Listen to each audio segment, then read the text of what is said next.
Nutritions की, vitamin protein की कमी से होने वाले रोग। तो ये है मित्रों साइंस का सिलेबस, जो कि लगभग 10 यूनिट के अंदर डिवाइडेड है और क्वेश्चन टोटल 50 है। तो पर यूनिट 5 क्वेश्चंस। एक यूनिट से कितने क्वेश्चन मिलते हैं? 5। तो 5 इंटू 10 हो गई 50 क्वेश्चन। ये इसका डिवाइडेशन है।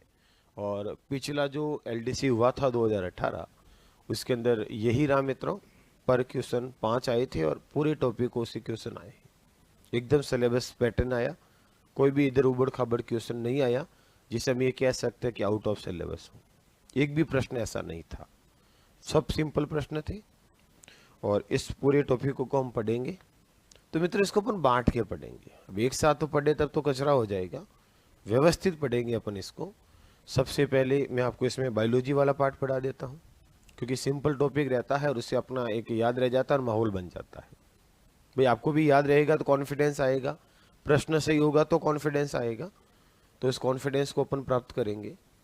उसके बाद अपन धीरे धीरे आगे बढ़ते रहेंगे। तो करते हैं शुरुआत, करें मित्रों। तो सबसे पहले मित्रों मैं यूनिट बायोलॉजी की पहली यूनिट से उठाता हूँ। और पहली यूनिट है आनुवंशिकता, और दूसरी यूनिट है इन्वायरमेंट, तीसरी है जंतुओं का आर्थिक महत्व, और लास्ट अगली है रक्त। तो कौन सी यूनिट पढ़ाऊँ? कोई भी पढ़ा सकता हूँ, सभी पढ़नी है हमें। तो एक भी टॉपिक ऐसा नहीं है जो हमें नहीं पढ़ना है या छोड़ना है, सबके सब पढ़ने हैं। तो भले ही तो अपन आनुवंशिकता पढ़ लें या इकोलॉजी पढ़ लें या ब्लड पढ़ लें, सबको पढ़ना है। कोई भी टॉपिक नहीं छोड़ा जाएगा जो सिलेबस में दिया है। तो कहाँ से? रक्त से शुरुआत कर लें? कैसे भी करें, हमें तो शुरुआत करनी है। ब्लड से करें? चलो, तो आपकी इच्छा के अनुसार, क्योंकि मुझे आपके अनुसार चलना है। मैं याद रखना कभी भी अपने अनुसार नहीं चलूंगा, क्योंकि मुझे आपको पढ़ाना, नंबर आपको लाना है। और आपके नंबर कब आएंगे? जब आपको याद होगा। अब याद रखना, पढ़ाते समय 2-3 बातों का ध्यान रखना। एक तो याद रखना, मैं कम से कम लिखाऊंगा, लिखने का काम कम करूंगा और समझने का काम ज्यादा करूंगा। पहला काम मेरा ये रहेगा। हाँ, मैं थोड़ी थ्योरी में कम विश्वास करता हूं और प्रश्नों में ज्यादा विश्वास करता हूं, क्योंकि हमें प्रश्न सही करना चाहिए। लंबे चौड़े 10 रजिस्टर भर के बैठना नहीं। नंबर कब आएगा मेट्रो? जब मेट्रो शॉर्ट सेलेक्टिव कम से कम और उसको याद करिए। अब मैं लंबी लंबी गाता है गाने लग जाऊं तो आपको क्या मतलब उससे? क्योंकि आपको केवल साइंस से सिलेक्शन थोड़ी होगा। साइंस, मैथ्स, हिंदी, इंग्लिश, ये सब आपको बराबर आने चाहिए। राजस्थान जी के सब बराबर आना चाहिए, तब सिलेक्शन होगा। और बराबर तब आएंगे जब मैटर कम से कम और ज्यादा से ज्यादा याद हो। समझ गए ना मेरे कहने का मतलब? दूसरा मित्रों, हर पेपर का प्रश्न जो आपके एलडीसी में आया है उसको मैं बोर्ड पे डिस्कस करने का प्रयास करूंगा। आपके बोर्ड पे मैं क्वेश्चन कराऊंगा ला करके, और फिर आपके टेस्ट भी होंगे यहाँ पढ़े उस टॉपिक से, तो दिक्कत नहीं आएगी। करें शुरुआत पढ़ने की। फालतू बातें ज्यादा नहीं करना, पर सिलेबस डिस्कस करना जरूरी है, क्योंकि हमें पता तो होना चाहिए ना पढ़ना क्या है। चलो बेटा, फालतू की बात नहीं करूंगा, सिलेबस को नहीं छोड़ूंगा और ज्यादा नहीं पढ़ूंगा। कारण, किताबें मार्केट में इतनी बढ़िया क्यों आई? 10 किताबों की सार पढ़ाने के लिए तो आए आप। चलो, तो हेडिंग लगाओ ब्लड, खून की बातें करते हैं। लिखो रक्त।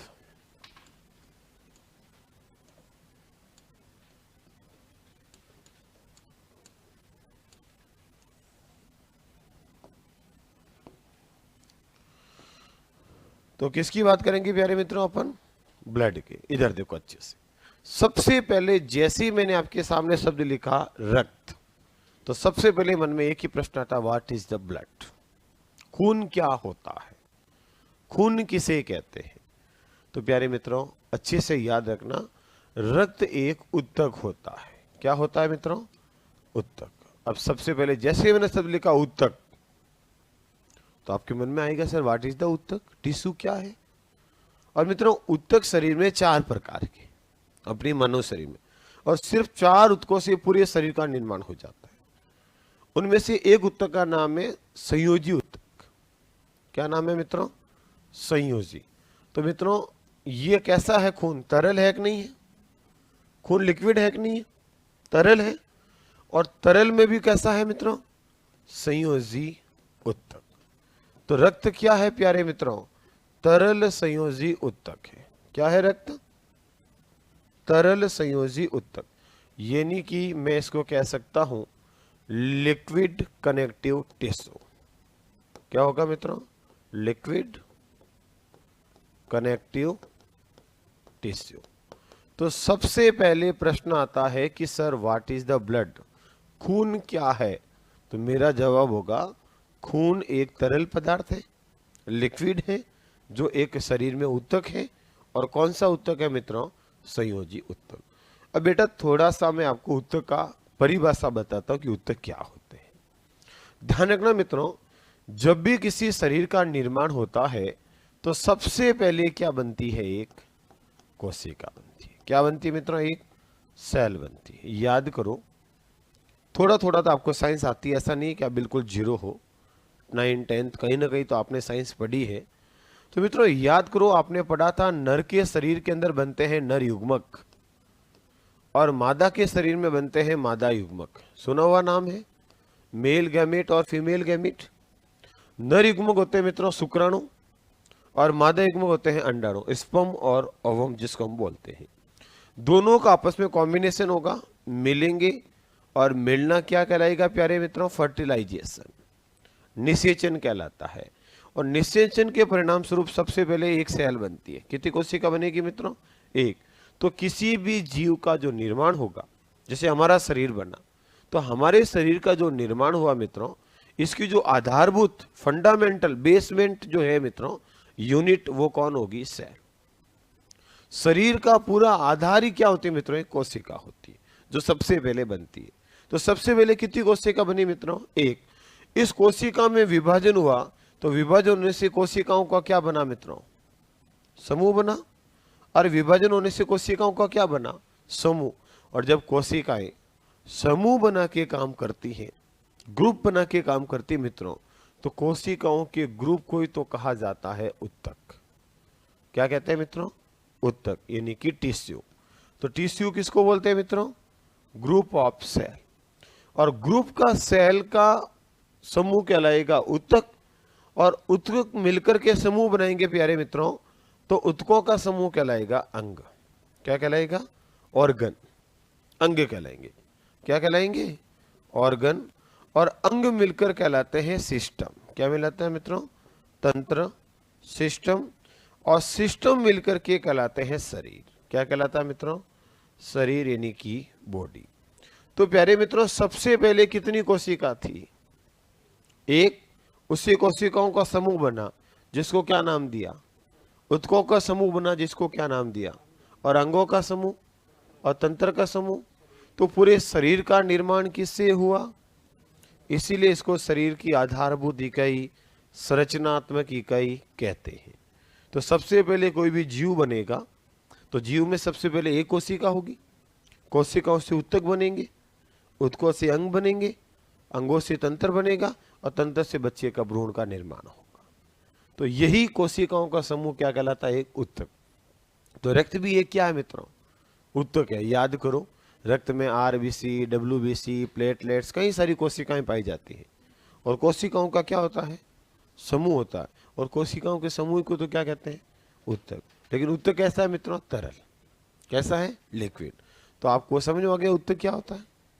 जैसे देखो, आपके सामने मेरा शरीर है, बॉडी है, ये रहा शरीर। इस शरीर के अंदर क्या है? पाचन तंत्र, श्वसन तंत्र, ये तंत्र, वो तंत्र है।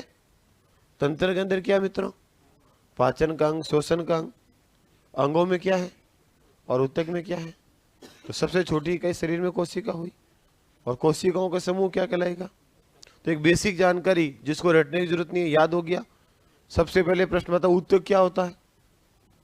कोशिकाओं का समूह। अच्छा, अंग क्या होता है? उत्तकों का समूह। तंत्र क्या होता है? और शरीर क्या होता है? तंत्रों का समूह। तो इस शरीर में एक उत्तक है जिसको अपन क्या नाम देते हैं मित्रों? रक्त। क्या नाम देते हैं? ब्लड। तो मित्रों आपको मैंने पहले प्रश्न का उत्तर दिया, एक शब्द मैंने समझाने का प्रयास किया कि ब्लड क्या है। तो ब्लड ये क्या है मित्रों? उत्तक है। और कौन सा उत्तक है मित्रों? संयोजी। अब देखो, दूसरा शब्द है संयोजन। यानी कि इंग्लिश में क्या बोलते हैं, कनेक्शन। कनेक्शन, संयोजन, मतलब क्या हुआ, विभिन्न संरचनाओं को आपस में जोड़ना, कनेक्शन देना, संयोजन देना। अब बताओ, ब्लड पूरे शरीर में घूमता है कि नहीं घूमता है? तो विभिन्न अंगों में विभिन्न पदार्थों की सप्लाई करता है, ऑक्सीजन की सप्लाई करता है, पोषक पदार्थों की सप्लाई करता है। तो एक अंग से दूसरे अंग में संयोजन स्थापित किया कि नहीं किया, कनेक्शन स्थापित किया कि नहीं किया?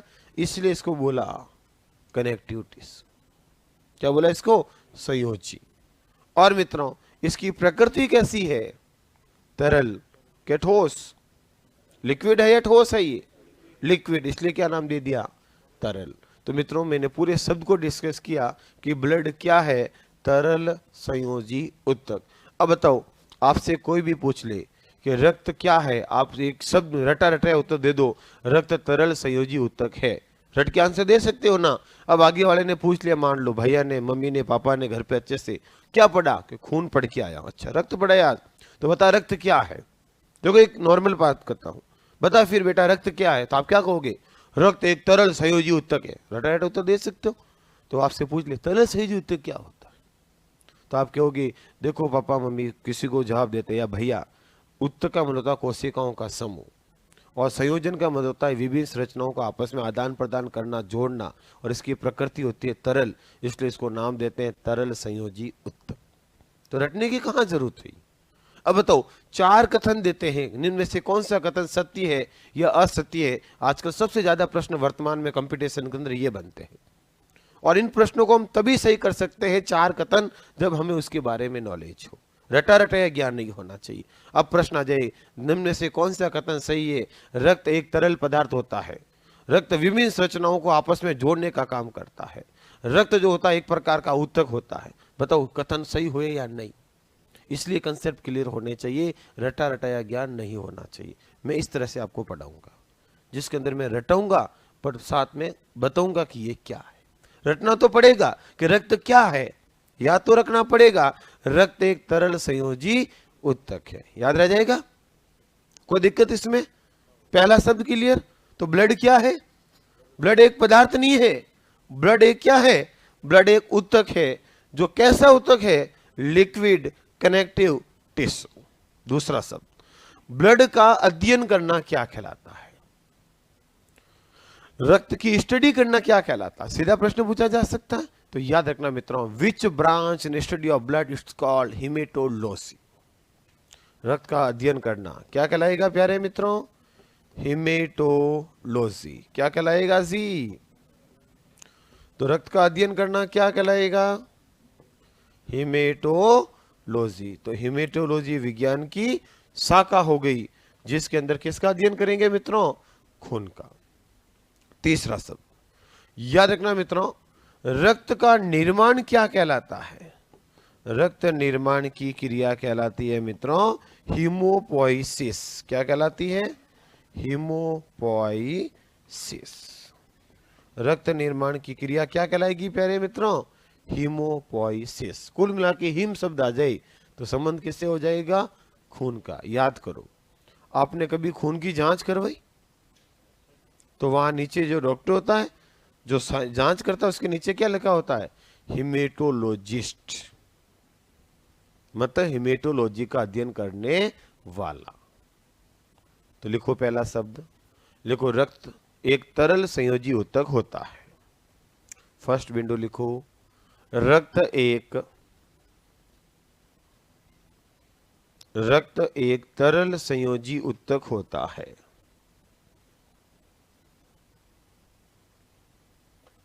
तरल संयोजी उत्तक होता है, लिख दिया। दूसरा बिंदु लिखो, रक्त का अध्ययन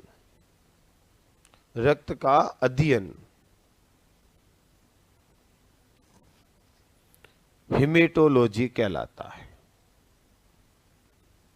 रक्त का अध्ययन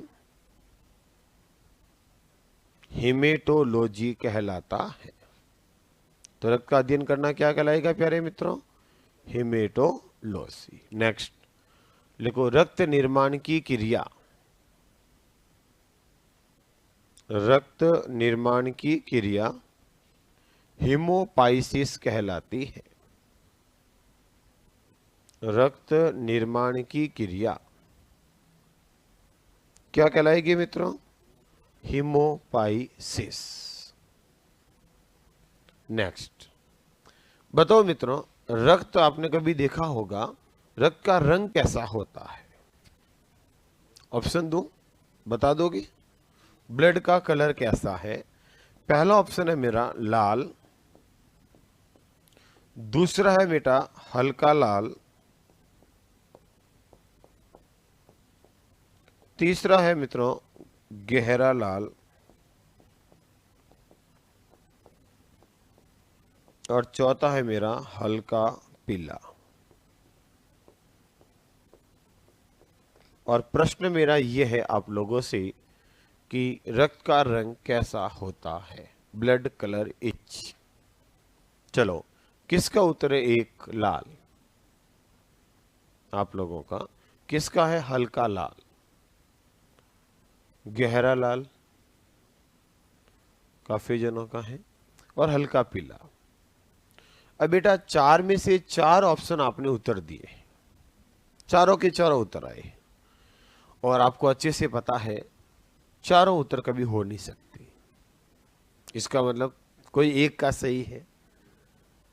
अच्छा ये बताओ मेरे प्यारे भाइयों, कभी आपने जिंदगी में पढ़ा क्या खून का रंग कैसा होता है? कई बार पढ़ा, और 10th के अंदर तो चैप्टर है खून, तभी तो जनरल साइंस के अंदर दिया है। अरे जनरल साइंस का मतलब क्या होता है? 9 10th की बात है, यही तो होता है जनरल। 12th तक, और ज्यादा से ज्यादा 12th तक इनको अच्छे से आपको पढ़ना याद होना चाहिए। तो खून बहुत बार आपने पढ़ा है, खून का रंग कैसा है? तो मित्रों इसका एक ही उत्तर होगा। अगर मैं आप लोगों को ऑप्शन नहीं देता तो आप किसी का उत्तर गलत नहीं होता। तो कोई कहता है ना ऑप्शन से प्रश्न सही होता है, तो बेटा ऑप्शन से प्रश्न गलत भी होता है। याद रखना, खून का रंग सिर्फ लाल होता है, न हल्का न गहरा। मैंने तो सिर्फ बनाया बहरा। तो लिखो अगला बिंदु, ये गलत नहीं होना चाहिए आज के बाद। लिखो रक्त का रंग लाल, रक्त का रंग लाल, रेड। रक्त का रंग लाल। लिखो हीमोग्लोबिन, ब्रैकेट में लिखो आरबीसी। रक्त का रंग लाल, हीमोग्लोबिन, हीमोग्लोबिन,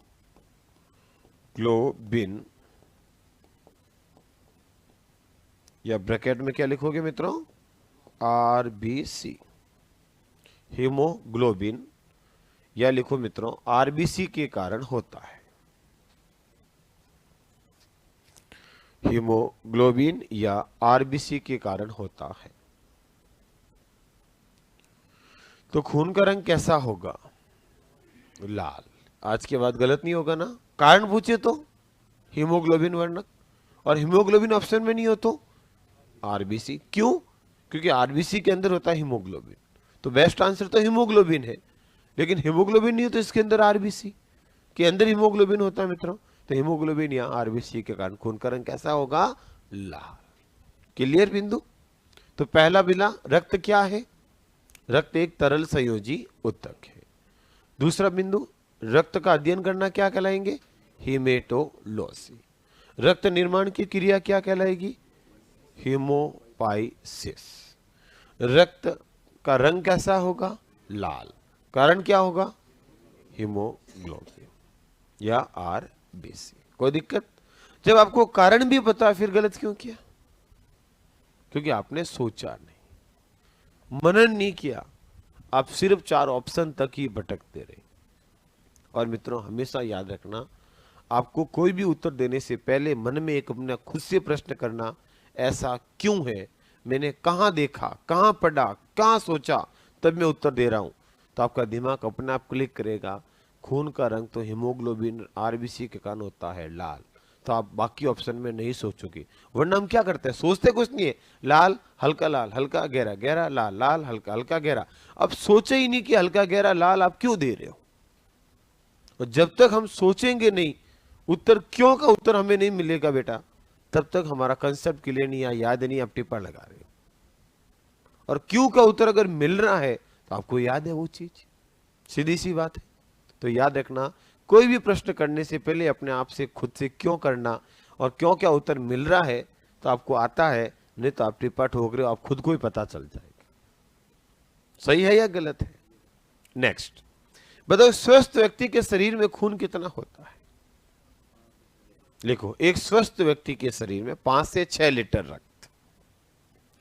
एक स्वस्थ व्यक्ति के शरीर में 5 से 6 लीटर रक्त, 5 से 6 लीटर रक्त या अपने भार का कितना होगा मित्रों? 7 से 8% होता है। भार का 7 से 8%। तो एक स्वस्थ व्यक्ति के शरीर में खून कितना होगा? तो आपका आंसर क्या होगा मित्रों? 5 से 6 लीटर। या अपने बॉडी वेट का, शरीर का कितना परसेंट है? तो आप आंसर क्या दोगे? 7 से 8%। जैसे मान लो किसी का वजन है मित्रों 50 किलो, तो लगभग 7 से 8%, यानी कि 50 का 7%, 3.5 किलो से लेकर 4 किलो के बीच में जो वजन है वो किसका मित्रों? उसके वजन में खून का। ये हुआ ना इसका मतलब। तो बॉडी वेट का, शरीर के भार का कितना होगा? 7 to 8%। नेक्स्ट अगला बिंदु देखते हैं मित्रों, शरीर का ब्लड बैंक किसे कहते हैं? रक्त कोष ऑफ बॉडी।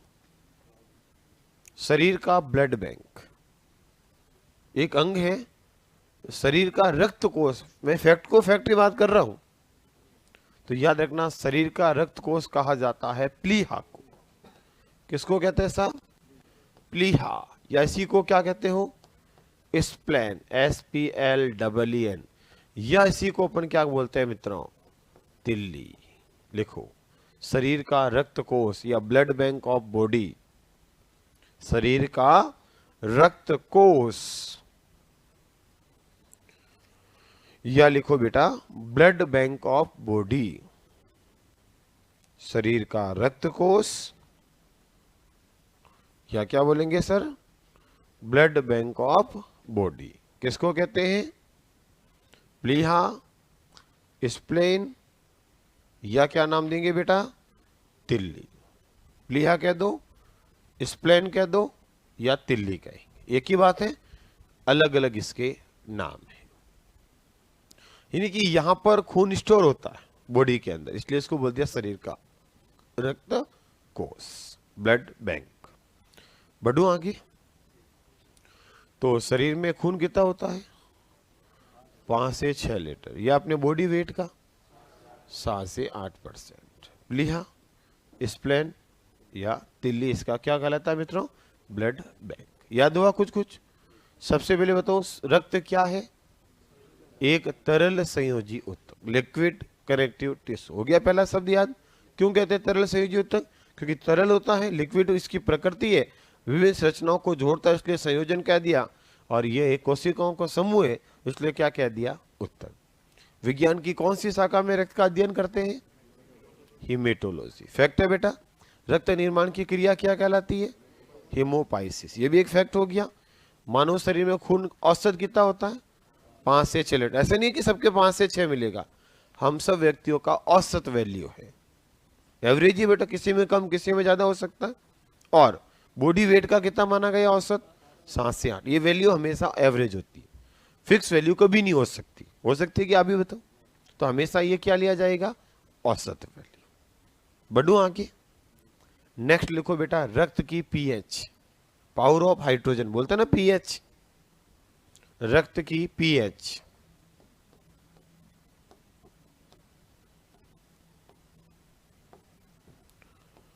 बताओ बेटा, रक्त की पीएच पावर ऑफ हाइड्रोजन कितनी होगी?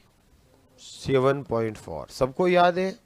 और ये प्रश्न बहुत सिंपल है, फिर भी कई बार कंपटीशन में मिलता रहता है। हल्का क्या हो गया मित्रों? बेसिक सारे। कल परसों एग्जाम हुआ, आपको याद होगा, लैब असिस्टेंट का। और मैंने बच्चों को ये बोला, जो मैं पढ़ा रहा हूँ फैक्ट टू फैक्ट पढ़ लो अच्छे से, और आप देख लो सीधे सीधे प्रश्न, सभी आपके सीधे सीधे नोट्स में से। दिया भी होगा आप में से किसी ने एग्जाम, है क्या साइंस के विद्यार्थी? सीधे सीधे प्रश्न थे, एक नहीं थे बेटा? यहाँ से कोई पढ़ा हुआ कोई मिला होगा आपको? लैब में पढ़े थे, मिले प्रश्न मेरे as it is, line to line? तो और क्या दे सकता मास्टर? एग्जाम देने के बाद कह रहा हूं ना, और एग्जाम से पहले पढ़ाया। ये तो नहीं कि आज पढ़ा के पहले एग्जाम हो गया, एग्जाम से पहले पढ़ाया। और याद करो, कम से कम पढ़ाया, कम लिखाता हूं मैं हमेशा, फिर कहता हूं कम पढ़ूंगा लेकिन प्रश्न पूरे मिलेंगे। आप इसीलिए तो उत्कर्ष में आए हो कि बर्डन कम हो। मैं आपको रामायण बता दूं, 5 रजिस्टर भरा दूं, उनका एक भी प्रश्न बाहर नहीं गया। अरे वो तो पहले ही पढ़ लेते तुम 5 प्रश्न। तो भाई 5 रजिस्टर भरे तो प्रश्न वैसे भी बाहर नहीं जा सकता, भले पीएचडी कर दो तो ही नहीं जाएगा। आप 20 पेज पढ़ा और कहो क्वेश्चन बाहर नहीं जाएगा, तब मास्टर की योग्यता है। कहे मेरा मतलब समझिए ना। अब मार्केट में इतनी किताबें सब पढ़ लो तो कब बाहर जाएगा? नहीं जा सकता। पर सब किताबों से आप 50 पेज पढ़ाओ, मुझे एक रजिस्टर बताओ और फिर बताओ कि क्वेश्चन बाहर नहीं जाए, और वो हम यहाँ आपके करेंगे। और अब तक 2 एग्जाम हुए इस साल, एक हुआ है कंप्यूटर अनुदेशक और एक हुआ लैब। एज इट इज बेटा, भगवान की कृपा पूरी रही है। और दूसरा आने वाला एग्जाम है 23 तारीख को, देखना आप भी और मैं भी आऊं। रिट बच्चों के चेहरे खिले हुए मिलेंगे जैसे लैब में मिल रहे हैं। अब बच्चे कह रहे हैं ध्यान रख ले तो ठीक रहता। बेटा मैं तो आज भी यही कह रहा हूं, उस दिन भी यही बोला जब लैब में शुरू किया कि सीधा सीधा पढ़ लेना, माथा फोड़ी मत करना। अब इससे ज्यादा हम नहीं बोल सकते बेटा खुला, ज्यादा खुला बोलना भी हानिकारक होता है। अब कोई कहते सही से बाहर नहीं जाएगा, तो बेटा मैं जिंदगी में नहीं बोल सकता बाहर नहीं जाएगा, जा सकता है। क्यों नहीं जाएगा? जा सकता है, बट तुम्हारा सिलेक्शन नहीं रुकेगा, ऐसा हम कह सकते, क्योंकि हम कोई भगवान थोड़ी है। ज्यादा से ज्यादा टॉपिक को कवर कर सकते, उस टॉपिक को पूरा पढ़ा सकते। समझ में आया बेटा? मेहनत कर सकते हैं अपन, आप और हम दोनों मिलकर। कुछ आप घर पे पढ़ोगे, कुछ मैं पढ़ूंगा, दोनों मिल के पढ़ेंगे, फिर कुछ टेस्ट करेंगे। टेस्ट के माध्यम से कोई छूट गया तो टेस्ट में नया प्रश्न दे देंगे, आपसे गलत होगा तो आप उसको याद कर लोगे। तो हम तो अपनी मेहनत करेंगे लगातार। कुछ क्लास में पढ़ेंगे, कुछ प्रिंटेड नोट्स में देंगे, कुछ टेस्ट में देंगे। होगा कि नहीं होगा? सब मिलकर ऐसा दैनिक सब घोट के पिला देंगे। पढ़ना आपको ही जे, पढ़ना क्या है तो लिखो इधर। अच्छा, पीएच का मतलब क्या होता है? Power of hydrogen. किसने खोजा था? सोरेनसन नामक वैज्ञानिक ने। सोरेनसन या सोरेनसन बोलते हैं जिसको, इन्होंने खोजा था पीएच। बेटा पीएच एक पैमाना होता है। पीएच क्या होती है? एक स्केल होती है जिसके ऊपर 0 से लेकर के, मैं आपको पढ़ाऊंगा जब केमिस्ट्री पढ़ेंगे तो वापस, फिलहाल एक नॉलेज, कोई कह दे सा पीएच क्या है तो थोड़ा सा बताना जरूरी होता है क्योंकि शब्द आ गया। तो समझ लो एक पैमाना है जिसके ऊपर 0 से लेकर 14 पॉइंट होते हैं, और इसका मिडिल पॉइंट होता है बेटा 7। और जिसके भी पीएच 7 होगी वो हमेशा क्या होगा? न्यूट्रल। क्या होगा बेटा? उदासीन। 7 से कम होगी वो हमेशा होगा एसिडिक। क्या होगा? एसिडिक मतलब अम्लीय। और जिसकी पीएच 7 से ज्यादा होगी वो हमेशा क्या होगा बेटा? सारी, यानी कि क्या होगा? बेसिक। तो इस तरह से पीएच एक पैमाना है जिसके अंकों के आधार पर अम्ल और सार का मापन करते हैं। जिसकी पीएच 7 से कम आती है वो कहलाता है अम्ल, जिसकी पीएच 7 से ज्यादा आती है वो कहलाता है सार, और जिसकी पीएच 7 होती है वो कहलाता है उदासीन। तो यहां देख लो पीएच 7 से ज्यादा है बेटा, लेकिन थोड़ी सी ज्यादा 0.4, इसलिए थोड़ा सा हल्का सा क्या बोल दिया? सारीय प्रकृति होती है। नेक्स्ट, ये तो सिर्फ आपकी जानकारी के लिए मैंने यहां लिखा था क्योंकि ब्लड का तो कोई मतलब पीएच से नहीं है, या तो फैक्ट से मतलब था। अच्छा, नेक्स्ट बिंदु हम आगे बढ़ते हैं। कभी आपके चोट लगी, खून आया, देखा होगा थोड़े समय बाद वो खून की बूंद गिरी जमीन पे तो वो जम जाता है, ठोस हो जाता है। लेकिन हमारे शरीर में खून कभी नहीं जमता है, हमेशा वो तरल अवस्था में, लिक्विड अवस्था में चलता रहता है। क्यों? मतलब शरीर में खून क्यों नहीं जमता है? ये है मेरा आपसे प्रश्न।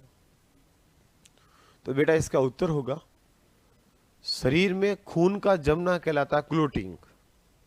क्लोटिंग कहलाता थक्का जमना, जिसको इंग्लिश बोलते हैं क्लोट होना। क्लोटिंग कहते हैं प्रक्रिया को, रक्त का जमना। और बेटा ऐसे पदार्थ जो रक्त का थक्का बनाते हैं, खून को जमाते हैं, तो क्लोटिंग को करते हैं, तो क्लोटिंग फैक्टर कहला देंगे। और ऐसे पदार्थ जो खून को जमने नहीं देते, जमने से रोकते हैं, तो क्लोटिंग के क्या है वो, एंटी, तो वो क्या कहला देंगे, प्रतिस्कंदक, एंटी क्लोटिंग फैक्टर।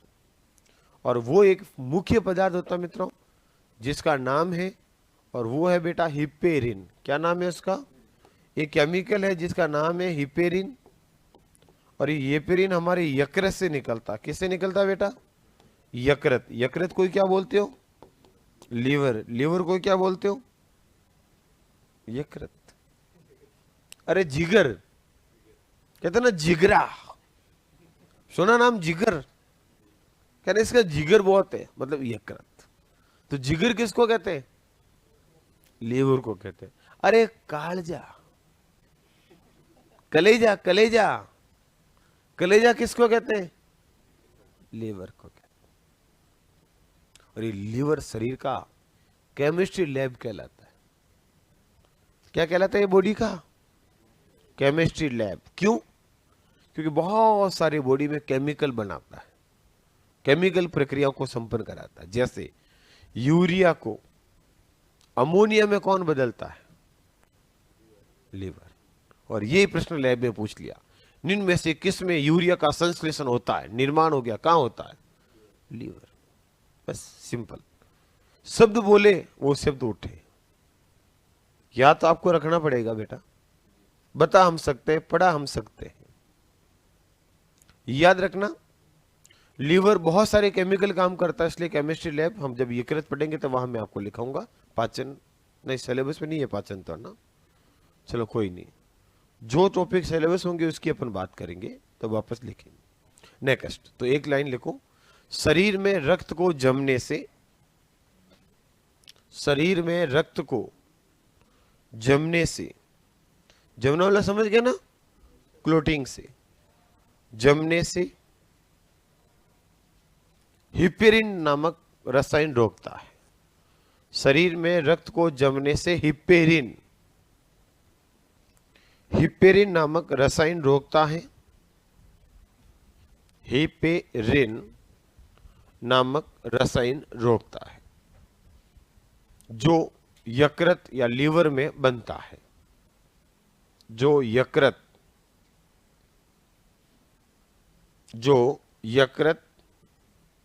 या लीवर में बनता है, इसे प्रतिस्कंदक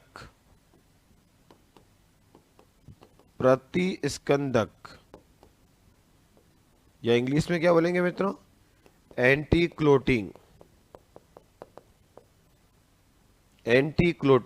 भी माना जाता है, या कहते हैं इसे प्रतिस्कंदक या एंटी क्लोटिंग भी कहते हैं। समझ गए होंगे, स्कंदक मतलब क्या होता है, खून का जमना, तो प्रति मतलब क्या होगा बेटा, विपरीत, यानी कि ये खून को कभी जमने नहीं देगा। और अगर शरीर में कहीं खून जमेगा मित्रों, थक्का बनेगा, तो ये पूरी बॉडी में घूमता रहता है खून के माध्यम से और थक्के को हटाता रहता है। कई बार इसका मामला गड़बड़ होने से, खून का थक्का बनने से हार्ट अटैक आते रहते, खून जम गया, क्लोटिंग हो गया, चला गया। तो ये खून कभी भी नाड़ी में जमे नहीं, हमेशा चलता रहे। जमने से कौन रोकेगा मित्रों, हिपेरिन। तो हिपेरिन शरीर का बहुत मेन ऑर्गन हो गया, बहुत महत्वपूर्ण अंग हो गया। कौन, यकृत, जो हिपेरिन वगैरह कई सारे ऐसे केमिकल काम करता है। नेक्स्ट, आगे आपने कह दिया कि सर खून नहीं जमेगा, क्यों, क्योंकि हिपेरिन आता रहता है और खून को हमेशा जमने से रोकता रहता है। लेकिन जब हम ब्लड डोनेट करेंगे, खून को क्या करेंगे बेटा, दान करेंगे, तो वहां तो हिपेरिन रहा नहीं, हिपेरिन तो शरीर के अंदर रह गया। तो आपसे पूछा जा सकता है, बताइए ब्लड बैंक में ब्लड को जमने से कौन रोकता, LDC 2018। बेटा 5 प्रश्न देने हैं, टॉपिक केवल खून है, न तो हृदय है। तो सिलेबस में टॉपिक क्या लिखा, रक्त, केवल क्या लिखा, देखो मैंने आपको बोला भी था, केवल सिलेबस में लिखा है रक्त समूह, ब्लड और आरएच कारक, 3 सभी तो लिखे हैं। तो धमनी, सिरा, हृदय वर्दय थोड़ी पूछा है, पूछा भी नहीं है। हृदय का तो कोई लेना देना ही नहीं है, खून से मतलब है टॉपिक। तो प्रश्न तो खून का ही पूछा पिछले पेपर में। मैंने कहा ना, सिलेबस को बिल्कुल नहीं छोड़ा है। तो प्रश्न सीधा आया, ब्लड बैंक में ब्लड को जमने से रोकने के लिए क्या मिलाते? भाई शरीर में तो कौन होगा, हिपेरिन, लेकिन खून जब आप दान दे दोगे तो वहां कौन मिलाएगा? सोडियम साइट्रेट, साइट्रिन भी बोलते हैं शॉर्ट के अंदर, साइट्रेट को मिलाया जाता। ये उत्तर था पिछली बार एलडीसी का। तो लिखो मित्रों अलग से, नेक्स्ट बिंदु बना के, ब्लड बैंक में ब्लड को जमने से रोकने के लिए, ब्लड बैंक में ब्लड को जमने से रोकने के लिए सोडियम साइट्रेट, सोडियम साइट्रेट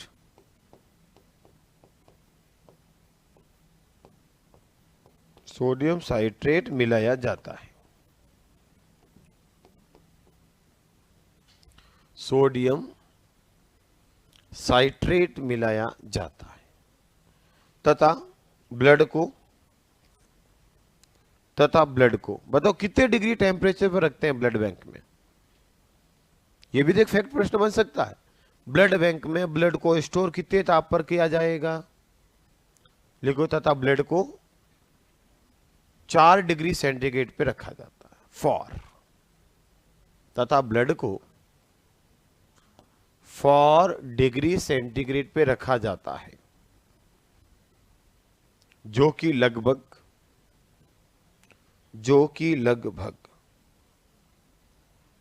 30 दिन तक सुरक्षित रहता है।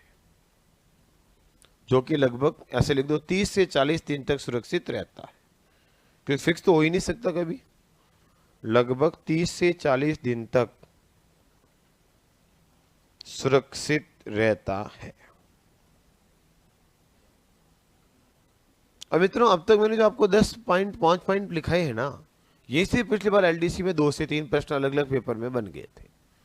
जैसे एक में पीएच पूछ ली, एक में हीमोग्लोबिन पूछ लिया, और एक में खून को जमने से रोक, क्योंकि 4 पेपर हुए थे, 2 दिन हुए थे 2-2 पारी के अंदर। और आपको पुराने पेपर मिल जाएंगे यहाँ से, एलडीसी के जो पुराने पेपर हुए हैं ना, वो मिलते हैं यहाँ से। तो अभी आए हो, सब कुछ मिलेगा, लेकिन थोड़ा सा सब्र रखना, जल्दबाजी मत करना किसी चीज की, संयम और समझदारी रखनी है। नोट्स भी मिल जाएंगे आपको, पेपर भी मिल जाएंगे, टेस्ट भी हो जाएगा, हमने लिखा है वो याद भी हो जाएगा। हो रहा है ना, थोड़ा थोड़ा याद हुआ और वापस चला गया ना? कुछ समझ में आ रहा है? लगभग आके गया ना आज वाला। तो बताओ, रक्त क्या है? तरल संयोजी ऊतक। रक्त का अध्ययन करना क्या कहलाता है? हेमेटोलॉजी। रक्त निर्माण की क्रिया क्या कहलाती है? हीमोपाइसिस। एक स्वस्थ व्यक्ति के शरीर में खून कितना होता है? 5 से 6 लीटर। ये आपने बाहर का 7 से 8%। फिर हमने कहा ब्लड की पीएच 7.4, और फिर हमने पूछा कि ब्लड जमने से कौन रोकेगा? हिपेरिन। कहाँ बनता है? यकृत में। क्या करता है? जमने नहीं देता, इसलिए कैसा फैक्टर होगा? एंटी क्लोटिन, प्रति स्कंदक। और ब्लड बैंक में ब्लड को जमने से रोकने के लिए क्या मिलाता है मित्रों? Sodium citrate. कितने डिग्री ताप पर ब्लड को रखते हैं?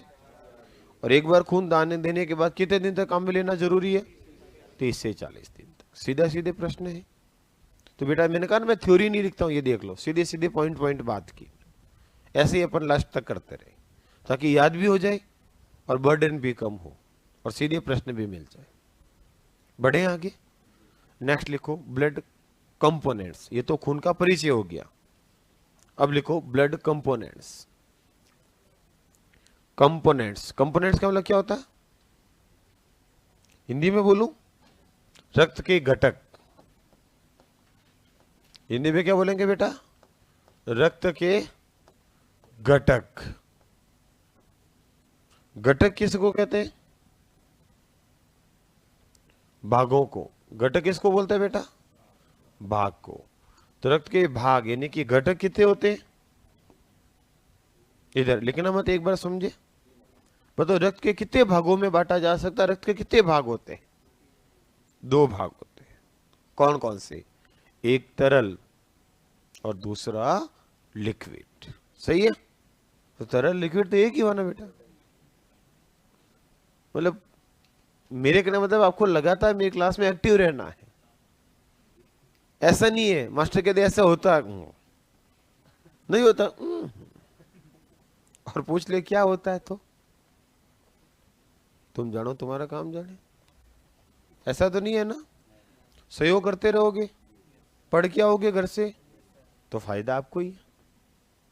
जैसे एक दिन पहले कह दूंगा कल क्या पढ़ूंगा, जैसे अब आज पता चल गया कि आज क्या पढ़ेंगे, ब्लड। फिर क्या पढ़ेंगे? ब्लड के भाग, ब्लड पूरा पढ़ेंगे। और ब्लड पूरा होके फिर आगे यूनिट में क्या है? रोग। तो रोग पढ़ लेंगे। अब यूनिट बीच में नहीं छोड़ूंगा, जो यूनिट उठाई है उसको कंप्लीट पढ़ के दूसरी यूनिट शुरू करेंगे। एक भी शब्द यूनिट का नहीं छोड़ा जाएगा ताकि टॉपिक यूनिट वाइज तैयार हो। क्योंकि हमें 5 प्रश्न समूह में तैयार करने हैं और एक भी प्रश्न गलत नहीं होना चाहिए, तब तो है मजा, नहीं तो कोई मतलब नहीं है। याद करना, सिंगल प्रश्न गलत नहीं होना चाहिए, और वो तभी होगा जब हमें याद होगा। नेक्स्ट, जैसे अब घर जाके आपसे आज पूछ ले क्या पढ़ के आए, बोल के बता दोगे पूरा, तो घर वाले भी खुश। हाँ कुछ तो मास्टर ने पढ़ाया। क्या पढ़ाया? वो पढ़ाया जो पढ़ा दिया, आपको क्या करना। नेक्स्ट, तो बेटा रक्त के कितने भाग होंगे? कौन कौन से? एक ये एक वो हो गए दो। एक होगा तरल और एक होगा ठोस। दो ही भाग होंगे ना मित्रों। तरल कौन होगा? प्लाज्मा। तरल भाग कौन होगा बेटा? प्लाज्मा। और ठोस भाग ब्लड कार्पल्स। क्या होती है? Blood carpals. कार्पल्स को क्या बोलते हैं इंग्लिश में? रक्त कणिकाएं। सॉरी, हिंदी में ब्लड कार्पल्स, रक्त कणिकाएं। इधर बेटा पूरा जो रक्त होता है ना, उस रक्त में लगभग 55% होता है प्लाज्मा। 55% तो क्या होता है मित्रों? प्लाज्मा। और लगभग 45% क्या होता है? रक्त कणिक। तो ज्यादा कौन हुआ? प्लाज्मा हुआ। ये भी पूछ ले, भरोसा नहीं है क्या पूछेगा। इसलिए बेटा अच्छे से आपका एक ही काम में क्या करना आपको याद। ये रक्त कणिकाएं कितनी होती हैं? 3। कौन कौन सी? आरबीसी, डब्ल्यूबीसी और प्लेटलेट्स।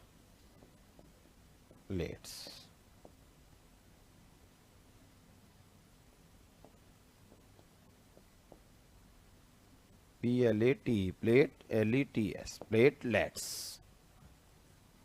गलत लिखा है। अरे प्लेटलेट्स, PLAT, प्लेट और लेट्स। हिंदी में क्या बोलते हैं? बिंबाणु। ये होता है मित्र रक्त के घटक। अब अपन कैसे पढ़ेंगे? पहले पढ़ेंगे प्लाज्मा, फिर पढ़ेंगे आरबीसी, फिर पढ़ेंगे डब्ल्यूबीसी, फिर पढ़ेंगे प्लेटलेट। तो रक्त, रक्त के घटक, रक्त के भाग हो जाएंगे पूरे। तो पहले से इंडेक्स को बढ़ाओ, फिर एक ही को पढ़ना शुरू करते हैं।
हो गया होगा।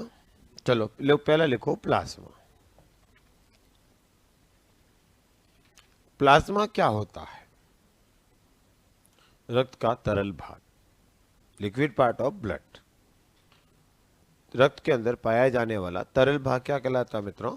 प्लाज्मा। लिखो एक लाइन, लिखो liquid part of blood it's called plasma. रक्त में या रक्त का तरल भाग प्लाज्मा कहलाता है। रक्त का तरल भाग प्लाज्मा कहलाता है। तो बेटा हम किसकी बात कर रहे हैं? प्लाज्मा की। किसकी बात कर रहे हैं मित्रों? प्लाज्मा। इधर बोर्ड पे देखना अच्छे से। प्लाज्मा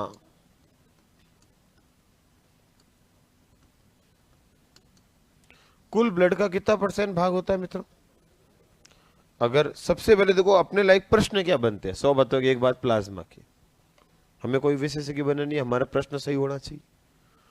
तो सबसे पहले प्रश्न बनता है, मात्रा पूछी जा सकती है, तो मात्रा लगभग कितनी होगी मित्रों? 55 to 60%। क्योंकि याद करो, ऐसा तो है नहीं कि 55 होते ही कि प्लाज्मा तो अलग हो जा तो अलग हो जा, और एवरेज वैल्यू ही निकलेगी इसकी भी। दूसरा प्रश्न बन सकता है प्लाज्मा के घटक का। घटक मतलब समझते हो ना कि भाई प्लाज्मा के अंदर क्या क्या है, इसका प्रश्न बन सकता है। तो बेटा प्लाज्मा के अंदर 90% तो क्या होगा? जल होता है। तो सबसे ज्यादा प्लाज्मा में जल होता है। और बेटा 5 to 6% जो भाग है वो प्लाज्मा में क्या होती है? प्रोटीन का बना होता है। प्रोटीन होता है। और याद करो जल सबसे ज्यादा होता है। और जल क्या होता है मित्रों? Inorganic material. जल क्या होता है? अकार्बनिक पदार्थ। तो सबसे ज्यादा प्लाज्मा में पाया जाने वाला इनऑर्गेनिक पदार्थ कौन सा है? यह भी तो पूछा जा सकता है। कार्बनिक पदार्थ। और ऑर्गेनिक पदार्थ कौन है मित्रों सबसे ज्यादा? तो प्रोटीन। इनके अलावा मित्रों जो शेष भाग है मित्रों, शेष परसेंट 5%, वो इसके अंदर विभिन्न आइंस, सोडियम, पोटेशियम, विभिन्न प्रकार के रसायन पाए जाते हैं। तो शेष में लिख दूं मित्रों, कुछ कार्बनिक पदार्थ और कुछ क्या होता है मित्रों? अकार्बनिक पदार्थ पाए जाते हैं। तो ये तो मात्रा हो गई किसकी मित्रों? और कार्बनिक में भी सबसे ज्यादा कौन होगा? जल, और सॉरी प्रोटीन। और कार्बनिक में कौन हो जाएगा? जल। तो प्रश्न ऐसा भी पूछ ले तो हमारी बॉडी में सर्वाधिक पाया जाने वाला अकार्बनिक पदार्थ कौन है? तो जल ही हो ना, प्लाज्मा सबसे ज्यादा। और अकार्बनिक पदार्थ कौन है? तो प्रोटीन। दे दोगे आंसर? अच्छा, दूसरा मित्रों प्रश्न अपने लायक यहां से बनता है, वो बनता है इस प्लाज्मा का कलर। क्या बन सकता है बेटा? प्लाज्मा का रंग हमसे पूछा जा सकता है। प्लाज्मा का कलर कैसा होता है बता सकता है कोई? हल्का पीला। पीला पीला होगा बेटा, बिल्कुल सही है। लेकिन पीला कैसा होगा? हल्का पीला होगा। फिर क्या दिक्कत आ रही है? हल्का पीला होगा। अच्छा, इसमें पीलेपन के लिए कौन उत्तरदायी होगा? पिगमेंट, वर्णक, जिसको क्या बोलते हैं बेटा? अच्छा, प्लाज्मा में कौन सा पिगमेंट पाया जाता है? तो आप आंसर देना बिलरुबिन। कौन सा होगा मित्रों? बिलरुबिन। बिलरुबिन व बिलीवर्डिन, ये दोनों पाए जाते हैं। याद नाम सुना होगा इनका आपने, जो हमारे लीवर में बनते हैं, यकृत में। और ये हल्के पीले रंग के लिए उत्तरदायी होते हैं प्लाज्मा। तो ये तो सीधी लाइनें नोट ही कर लो। घटक सीधे लिख दो, प्लाज्मा में क्या क्या होगा।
लिख दिया सबने?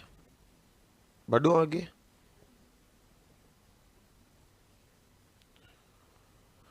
तो प्यारे विद्यार्थियों, हम बात किसकी कर रहे हैं? खून की।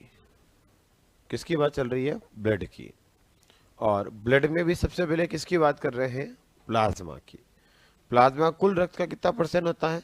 55 से 60% भाग। घटक क्या होता है मित्रों इसके अंदर? 90% जल और 5 to 6% प्रोटीन। बाकी सब कार्बनिक अकार्बनिक पदार्थ मिक्स होते हैं। रंग कैसा होगा इसका? हल्का पीला। और वर्ण कौन से होंगे इसमें? बिल रुबिन और बिल्ली वट्टी। बढ़े आगे। लिखो। अच्छा, इसमें कौन कौन सी प्रोटीन होती है ये भी तो पूछा जा सकता। ब्लड में कौन सी प्रोटीन होती है? तो ब्लड की जितनी भी प्रोटीन होगी वो प्लाज्मा में होगी। तो लिखो रक्त की प्रोटीन। प्लाज्मा में कौन कौन सी प्रोटीन होती है? एक दो नाम लिख देते हैं। लिखो मित्रों, कौन सी होगी? एल्बुमिन, एल्बुमिन, ग्लोब्यूलिन,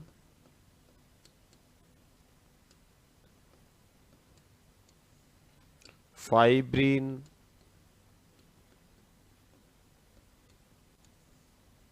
थ्रोम्बिन,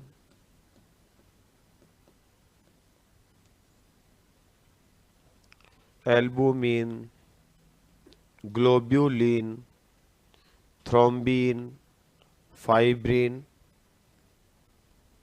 आदि। ये कुछ प्रोटीन्स के नाम है मित्रों, जो आपके खून की प्रोटीन्स होती हैं, जो प्लाज्मा के अंदर मिलती।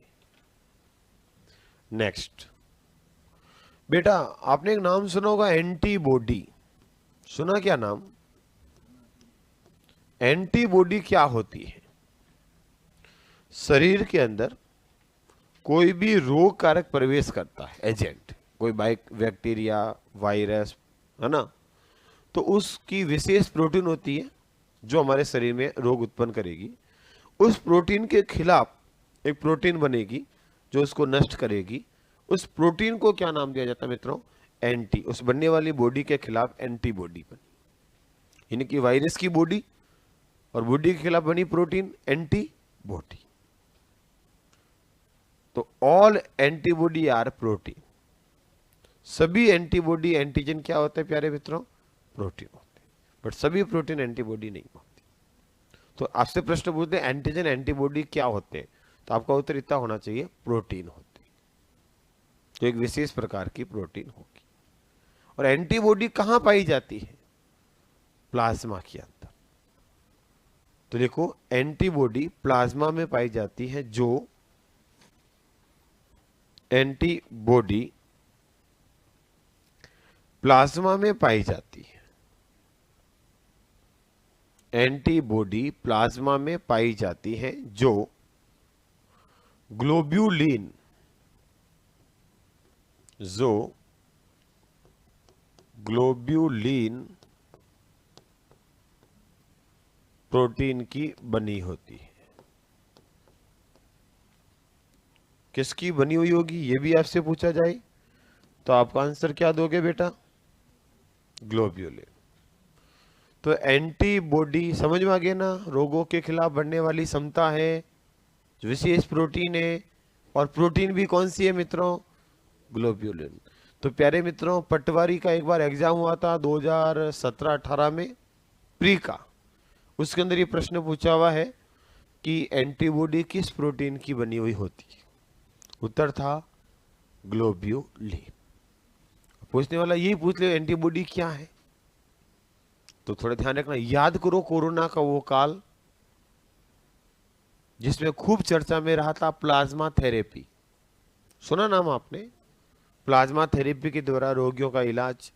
हालांकि बाद में इस थेरेपी को हमारे जो ICMR है, इंडियन काउंसिलिंग ऑफ मेडिकल वाली, उसने, है ना, ICMR, Indian counselling of medical research, उसने इसको रिजेक्ट कर दिया कि ज़्यादा प्रभावी नहीं है। बट हमने इसका प्रचार खूब किया था। खूब सारे रोगियों को प्लाज्मा थेरेपी देकर के, एंटीबॉडी देकर के बचाने का भी प्रयास किया था। याद करो कोरोना काल की वो फर्स्ट वेव, सेकेंड वेव, जिसके अंदर प्लाज्मा थेरेपी खूब चर्चा के अंदर रही थी। फर्स्ट वेव तो एक नॉर्मल वेव थी, कोई ज्यादा लफड़ा नहीं था, बट सेकेंड वेव का वो महाकाल याद करो, जिसके अंदर खूब सारी सती भी हुई थी, मानव की सबसे ज्यादा मौतें भी हुई थी सेकेंड वेव के अंदर, जिसमें प्लाज्मा थेरेपी काफी चर्चा में रही थी।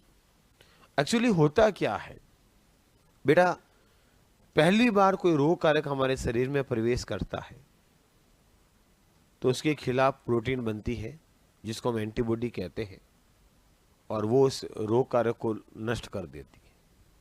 और कुछ एंटीबॉडी मेमोरी के रूप में हमारे शरीर में सेव हो जाते हैं, जो हर रोग कारक की विशेष होती है।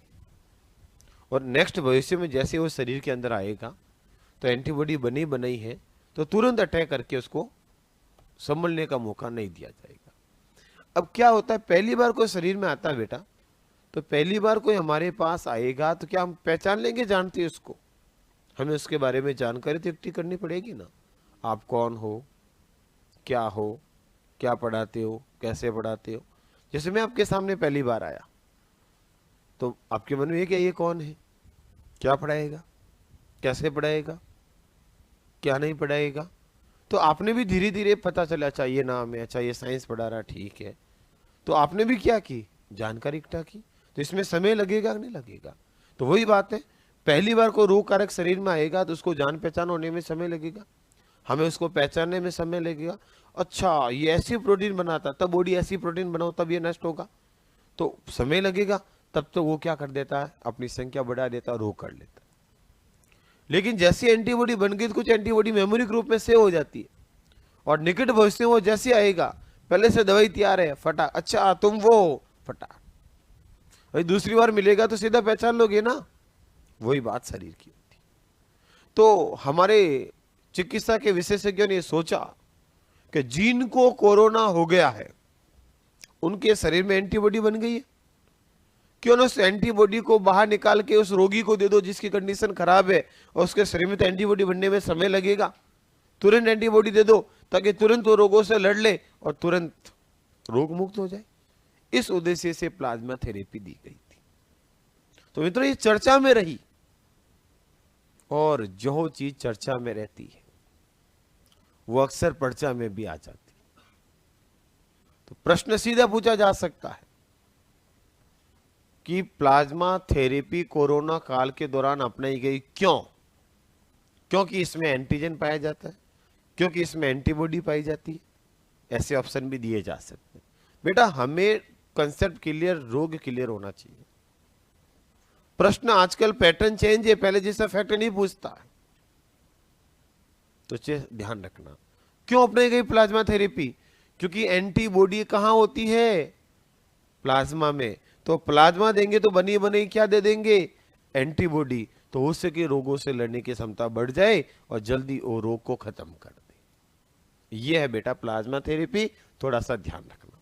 जबकि जो एंटीजन होती है हमारे शरीर की, वो प्यारे मित्रों आरबीसी के ऊपर पाई जाती है। एंटीजन कहां पाई जाती है, आरबीसी की सतह पर, और एंटीबॉडी कहां पाई जाती है, प्लाज्मा के अंदर। दोनों ध्यान रखना, जब वहां पढ़ेंगे तो वहां लिख देंगे इस चीज को। नेक्स्ट, तो ये बात हो गई। अच्छा, अन्य पदार्थ जो हिपेरिन आपने नाम सुना, वो कहां मिलेगा आपको, वो भी प्लाज्मा में। तो लिख दो हिपेरिन भी प्लाज्मा में पाया जाता है। हिपेरिन, हिपेरिन भी प्लाज्मा में पाया जाता है।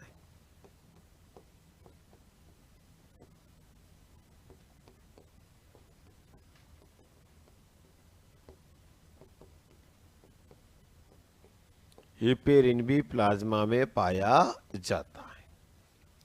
तो हिपेरिन कहां मिलेगा आपको, प्लाज्मा के अंदर। तो प्यारे मित्रों पहला भाग हो गया कौन, प्लाज्मा। मात्रा कितनी, 50, 50, 60। घटक क्या होंगे, सबसे ज्यादा जल और फिर प्रोटीन, बाकी को सारे पदार्थ होंगे। रंग कैसा होगा, हल्का पीला। पीलेपन का कारण कौन होगा, बिल्डोबिन और बिलीवर्डिन। याद रखना, किसी का भी रंग प्राकृतिक रूप से होता है, उसके लिए हमेशा उत्तरदायी पदार्थ वर्णक कहलाते हैं। जैसे खून का रंग लाल, हीमोग्लोबिन वर्णक।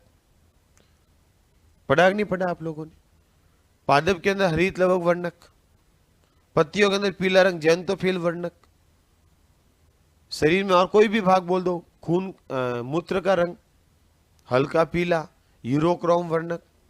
तो बेटा मेरे कहने मतलब वर्णक वो पदार्थ होते हैं जो प्राकृतिक रंग देते हैं।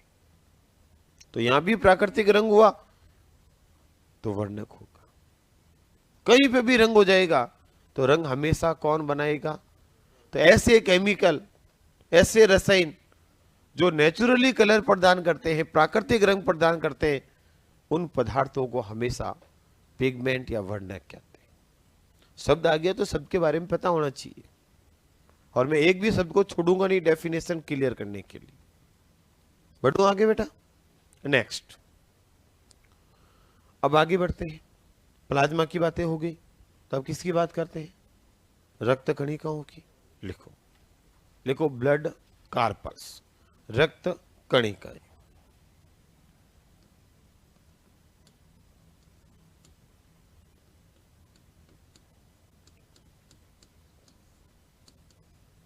रक्त कणिकाएं। लिखो मित्रों, रक्त का भाग, ठोस भाग, सॉलिड पार्ट ऑफ ब्लड, रक्त का सॉलिड भाग, रक्त का ठोस भाग रक्त कणिकाएं कहलाती है, ब्लड कार्पल्स कहलाती है। रक्त कणिकाएं कहलाती हैं जो कुल ब्लड का, टोटल ब्लड का, जो कुल ब्लड का 40 से 45% होता है, कुल ब्लड का कितना होगा बेटा? 40 से 45%। यानी कि मेरे कहने का मतलब यह है कि शरीर में जितना भी खून है, इस खून का 45% भाग लगभग क्या होते हैं बेटा? रक्त कणिकाएं। और 55 to 60% क्या होता है? प्लाज्मा। तो बताओ ब्लड में ज्यादा कौन हुआ, ब्लड कार्पल्स या प्लाज्मा? प्लाज्मा। अच्छा, ज्यादा भाग कौन हुआ, लिक्विड या सॉलिड? लिक्विड। इसीलिए खून कैसा नजर आता है? लिक्विड। अर्ध ठोस भी कह सकते हो, सेमी सॉलिड। पूरी तरह से तरल नहीं है, पर तरल भाग ज्यादा है। होगा कि नहीं होगा? नेक्स्ट, कारण समझ में आ गया ना, क्योंकि मात्रा ज्यादा। अच्छा, ये जो परसेंटेज वैल्यू है किसकी? ब्लड कार्पस, रक्त कणिकाओं की, इसको कहा जाता है हिमेटोक्रिट। तो एक शब्द लिखो, अच्छा सीधा लिख दो, रक्त कणिकाओं की प्रतिशत मात्रा। इंग्लिश में लिखना चाहो तो लिख दो percentage value of blood corpuscles, it's called haematocrit. रक्त कणिकाओं की प्रतिशत मात्रा को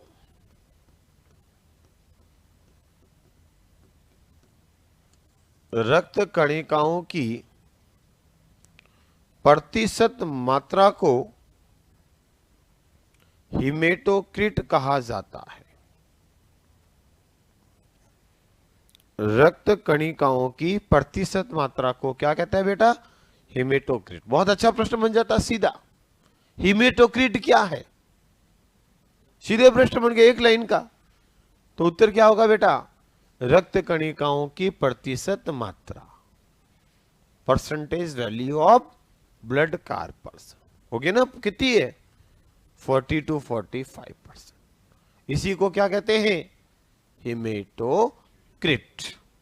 अब लिखो, रक्त कणिकाएं 3 प्रकार की होती है। रक्त कणिकाएं 3 प्रकार की होती है। कौन कौन सी? तो आरबीसी लिख दो बेटा, डब्ल्यूबीसी और प्लेटलेट्स। एक एक को पढ़ेंगे तो देख लो, बातों बातों में खून आधे से ज्यादा तो मैं आज ही पढ़ा दूंगा। तो पढ़ाते समय सिर्फ हमें पढ़े की बातें करनी, ताकि इसी चीज को अगर हम 10 बार बोल लेंगे तो कुछ तो याद होगा। फालतू बात की बजाय इसी को बार बार बोला जाए, कुछ तो याद हो। और घर जाके वापस हाथों हाथ पढ़ोगे तो कुछ आपको घर पे याद होगा, कुछ अभी होगा। बेटा अभी जैसे 100% याद नहीं होता है, 50%, 60%, 70% याद होगा। घर जाके पढ़ोगे तो पूरा याद होगा, और बार बार पढ़ोगे तो याद होगा, नहीं तो धीरे धीरे भूल जाओगे। याद रखना, एक ही कॉपी को 50-60 बार पढ़ना है, न कि 50 कॉपी को एक बार। आपकी सबसे बड़ी कमी होती है, ये भी पढ़ लूं, वो भी पढ़ लूं, वो भी पढ़ लूं, वो भी पढ़ लूं, ना तो ये याद रहता है ना वो याद रहता है। आज पहला दिन है तो पहले दिन से कसम खा लेना, जब भी पढ़ेंगे फर्स्ट पेज से पढ़ेंगे, जब भी पढ़ेंगे, चाहे हिस्ट्री, इंडिया, कोई भी, हिंदी, गणित, इंग्लिश, फर्स्ट पेज से पढ़ना। जैसे आज फर्स्ट पेज से पढ़ा घर जाके, तो आपको मुश्किल से आधा घंटा लगेगा 2 घंटे की क्लास। कल पढ़ोगे तो इस आधा घंटे वाले मैटर को 15 मिनट लगेंगे और कल वाले मैटर को आधा घंटा लगेगा।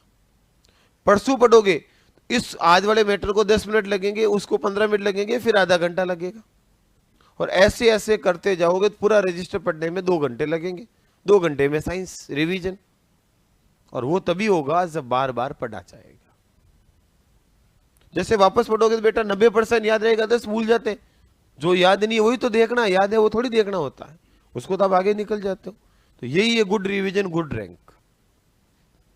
आपको मैं हजारों उदाहरण बता दूं, जिसने एक किताब को 100 बार पढ़ के सिलेक्शन हो गया, और ऐसे हजारों उदाहरण बता दो जो दही खाऊं, मई खाऊं, ये कर लूं, वो कर लूं, आज भी कर ही ले। मैं 2010 से पढ़ा रहा हूं, लगभग 11 से सही ढंग से पढ़ाना शुरू किया, और मुझे आज भी ऐसे विद्यार्थी मिल जाते जो 15, 16, 12 में पढ़े सामने बैठे। पहले कांस्टेबल मिल गए, आज फिर देखता हूं तो फर्स्ट गेट के अंदर बैठे हैं, बड़े थोड़े बाल आगे पूरे। उस समय ऐसा देखा था मैंने, मतलब कहने का मतलब समझ गए। तो आपको फर्स्ट और लास्ट तैयारी है किसकी? बेरोजगारी की। पक्का? प्रॉमिस? और अपने अपने माँ बाप को अपने एक बढ़िया सा गिफ्ट देंगे। क्या? सिलेक्शन।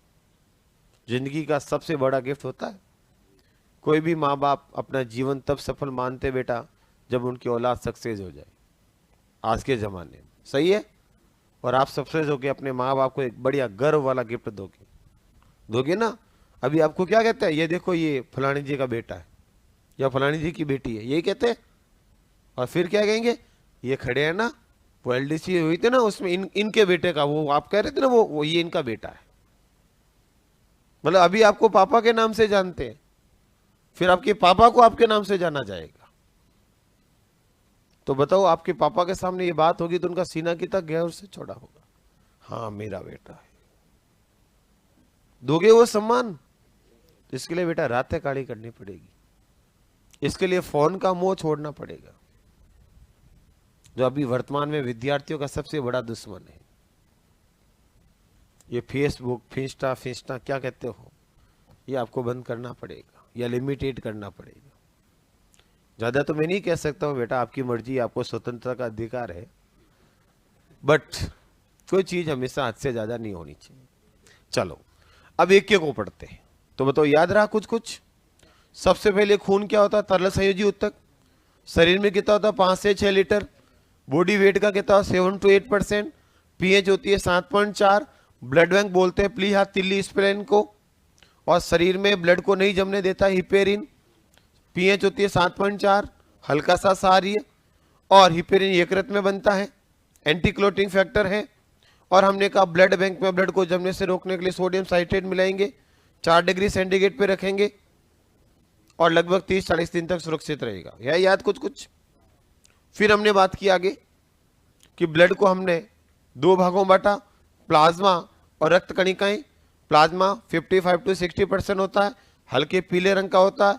बिलिरुबिन होता है, 90% जल होता है, 5 से 6% प्रोटीन होती है, और बाकी कुछ आयंस वगैरह पाए जाते हैं। प्रोटीन्स यही मिलती है, थ्रोम्बिन, एल्बुमिन, ग्लोब्यूलिन।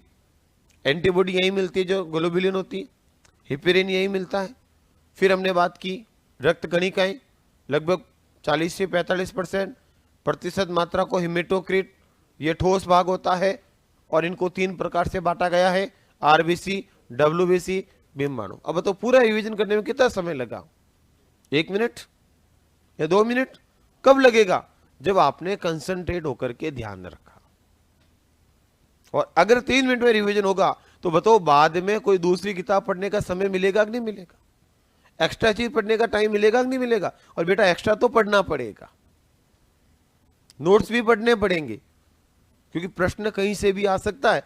प्रैक्टिस करनी पड़ेगी, मेहनत तो करनी पड़ेगी आपको। तो वो कब करोगे? जब समय मिलेगा, याद होगा। नेक्स्ट, अब एक को पढ़ते हैं। तो पहला लिखो RBC, रेड ब्लड सेल, लाल रक्त कणिका। बेटा कणिका भी कह सकते हो और इसको कई बार कोशिका भी कहते हैं, चलेगा। कोशिका भी कह सकते हो, रेड ब्लड सेल या कार्पल्स, क्योंकि कोशिका ही है एक आधी अधूरी। पर बेटा रक्त जो होता है वो वास्तविक ऊतक नहीं है, आभासी ऊतक है। क्यों? तरल संयोजी ऊतक तो है, पर इसको वास्तविक ऊतक नहीं कहते, क्योंकि रक्त की कोशिकाओं में विभाजन की क्षमता नहीं होती। रक्त निर्माण अलग अलग जगह होता है। ऐसा नहीं है कि आरबीसी बन गई, आरबीसी वापस आरबीसी बन जाएगी, नहीं बनेगी। इनके अंदर विभाजन की क्षमता नहीं होती, इसलिए ये आभासी ऊतक है। पूर्ण रूप से कोशिका विकसित नहीं है और पूरी कोशिका के लक्षण नहीं है, पूरा विभाजन नहीं हो रहा है, इसलिए कणिका बोला है। पूरी तरह से कोशिका के लक्षण नहीं है, इसलिए आभासी ऊतक भी कह सकते हो। आरबीसी आरबीसी नहीं बनती है, डब्ल्यूबीसी से डब्ल्यूबीसी नहीं बनती है, जबकि कोशिका से तो कोशिका बनती है। तो ये गुण नहीं होने का पूरी तरह से कोशिका नहीं है, इसलिए इसको आभासी ऊतक भी कहते हैं। पूछ ले आप मेरे से कणिका क्यों कहा, तो उत्तर मैंने पहले ही दे दिया आपको। हर शब्द का उत्तर दूंगा और कोशिश करूंगा क्लास में देने का। फिर भी कोई आपके मन में रह जाए तो आराम से क्लास के बाद आप पूछ सकते हो। कोशिश करूंगा नहीं रहे, एक चीज भी नहीं छोड़ी जाए। नेक्स्ट, इधर लिखना, आराम से समझना और याद करने की कोशिश करना। फिर मैं बोल के पॉइंट टू पॉइंट लिखा दूंगा। पहले आरबीसी को अच्छे से डिस्कस करता हूं। बेटा बहुत इंपॉर्टेंट, रक्त के अंदर अगर सबसे महत्वपूर्ण भाग होता है एग्जाम की दृष्टि से तो वो होती है आरबीसी, जहां से प्रश्न बनने की संभावना सबसे ज्यादा होती है। बेटा आरबीसी को लैटिन भाषा के अंदर नाम दिया जाता है इरिथ्रोसाइट। तो इसी का एक अन्य नाम हो गया, क्या हो गया बेटा? इरिथ्रोसाइट। सीधा प्रश्न आ जाए, इरिथ्रोसाइट क्या है? तो आपका आंसर क्या हो जाएगा? आरबीसी, जैसा कि एसएससी के अंदर पूछा हुआ है। आराम से रुको, मैं लिखाऊंगा एक एक शब्द, पहले थोड़ा सा डिस्कस कर दो ताकि डबल हो जाए क्लास के अंदर। एक बार मैं बोलूंगा सुनोगे, एक बार मैं लिखाऊंगा तो 2 बार हो जाएगा बेटा, और एक बार घर जाके आप पढ़ोगे और एक ही चीज को दिन में 3 बार 4 बार करेंगे तो वो जरूर याद होगी। तो प्यारे मित्रों, इसको हम नाम देते हैं इरिथ्रोसाइट, और इरिथ्रो का मतलब होता है लाल लैटिन के अंदर, और साइट मतलब होता है कोशिका, साइटोलॉजी। साइट कोशिका से बना बेटा, तो इरिथ्रोसाइट मतलब हो गया लाल कोशिका। क्योंकि तीनों को नाम दिया गया है, आरबीसी को इरिथ्रोसाइट, डब्ल्यूबीसी में लिखूंगा ल्यूकोसाइट, वहां प्लेटलेट्स में लिखूंगा थ्रोम्बोसाइट। तो बेटा एक अच्छा प्रश्न बन सकता है, इधर नाम लिख दिए इरिथ्रो, ल्यूको, थ्रोम्बो, इधर आरबीसी डब्ल्यूबीसी, विमाणु मिलान कीजिए, या किसका नाम सही है या गलत है, ऐसा प्रश्न बनने की संभावना रहती।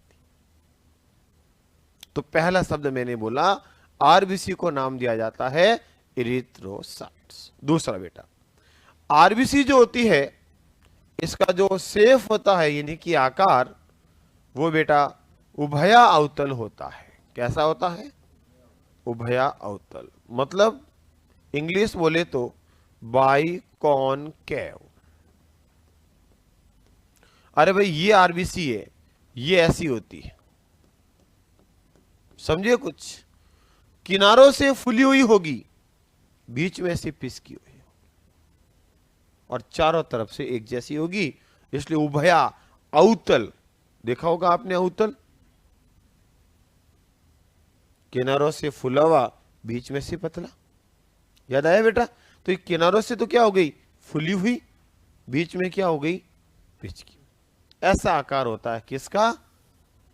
आरबी, उभया अवतल। फैक्ट याद रख लोगे। एक रोग होता है बेटा, क्या होता है? एक रोग जिसका नाम है सिकल सेल एनीमिया। क्या नाम है बेटा? Sickle cell anaemia. क्या नाम है? Sickle cell anaemia.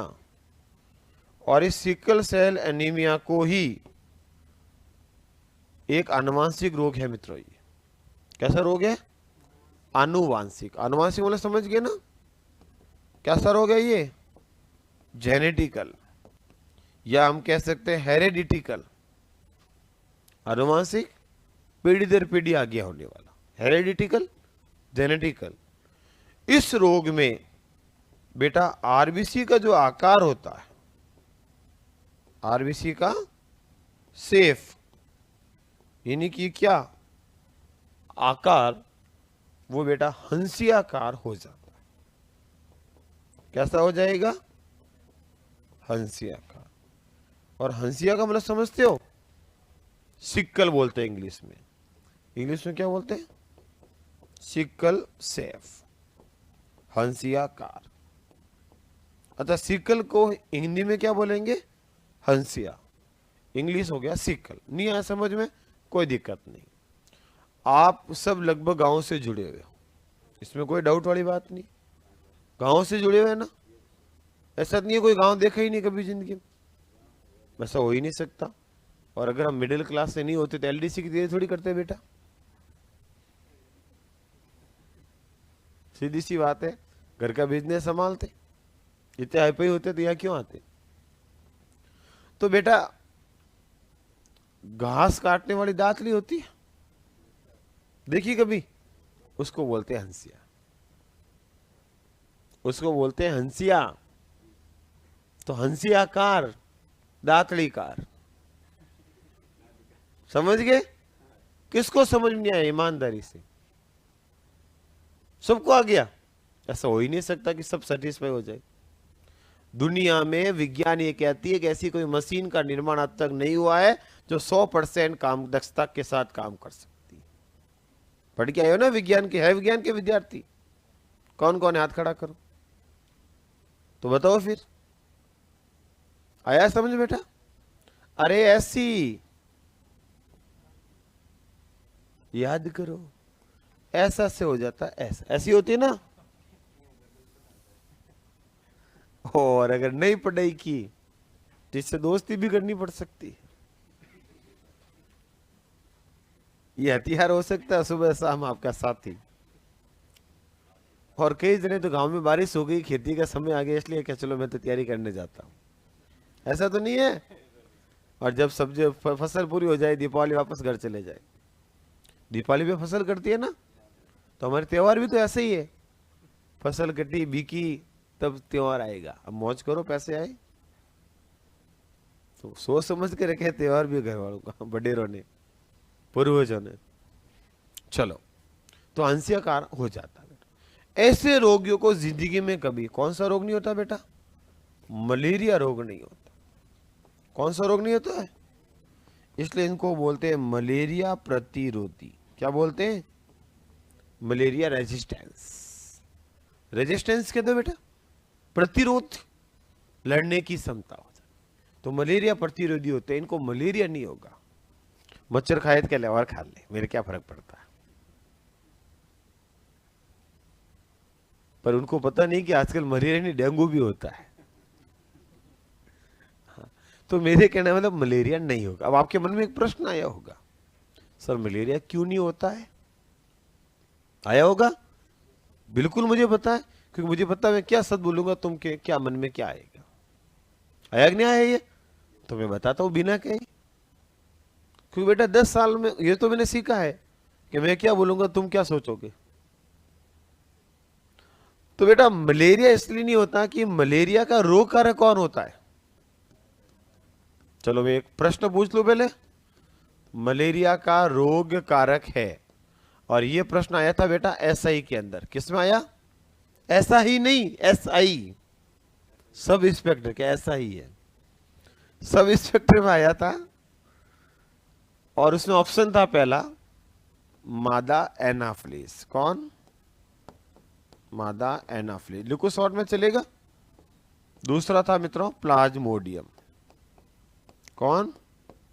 प्लाज्मोडियम। और तीसरा क्यूलेक्स मच्छर। कौन सा मच्छर था?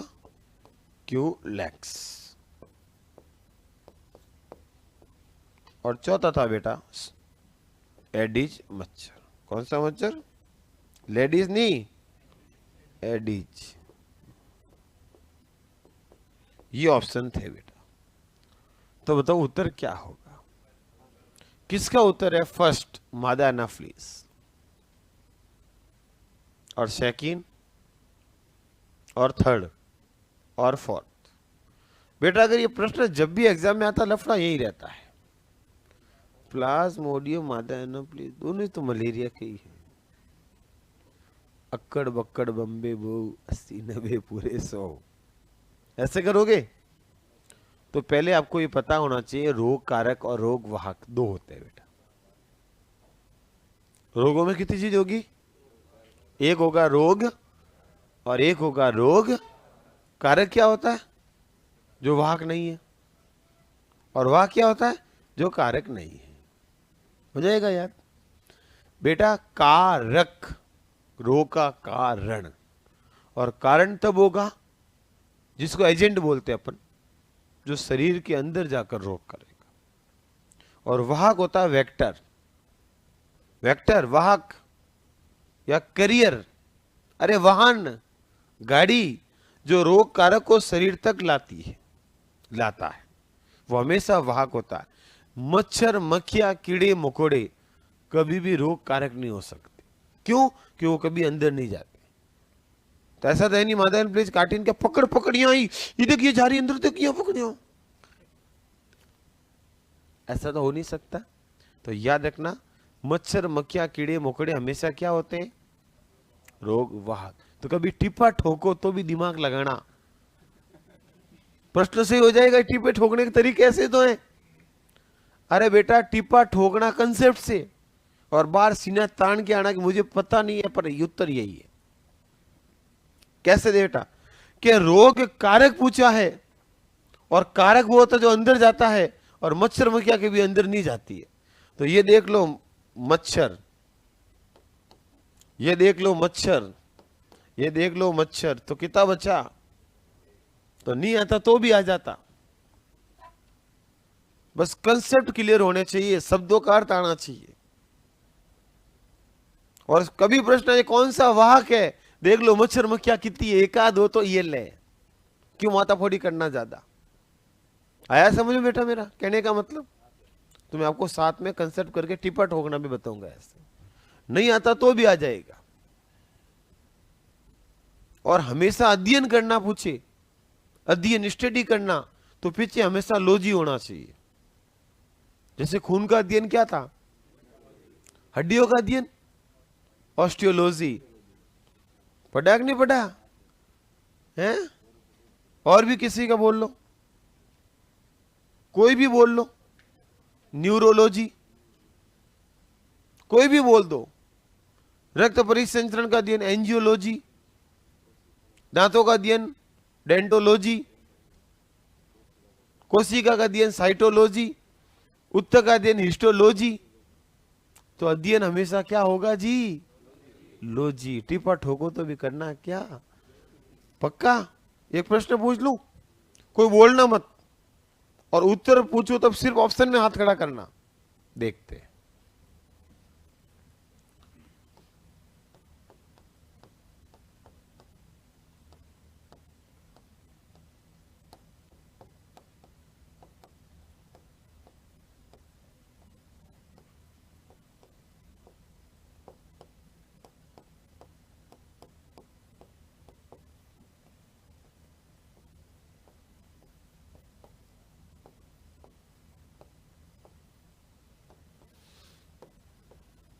प्रश्न दिया मैंने मन से और ऑप्शन दिए मैंने 4। अब प्रश्न सुनना मेरा।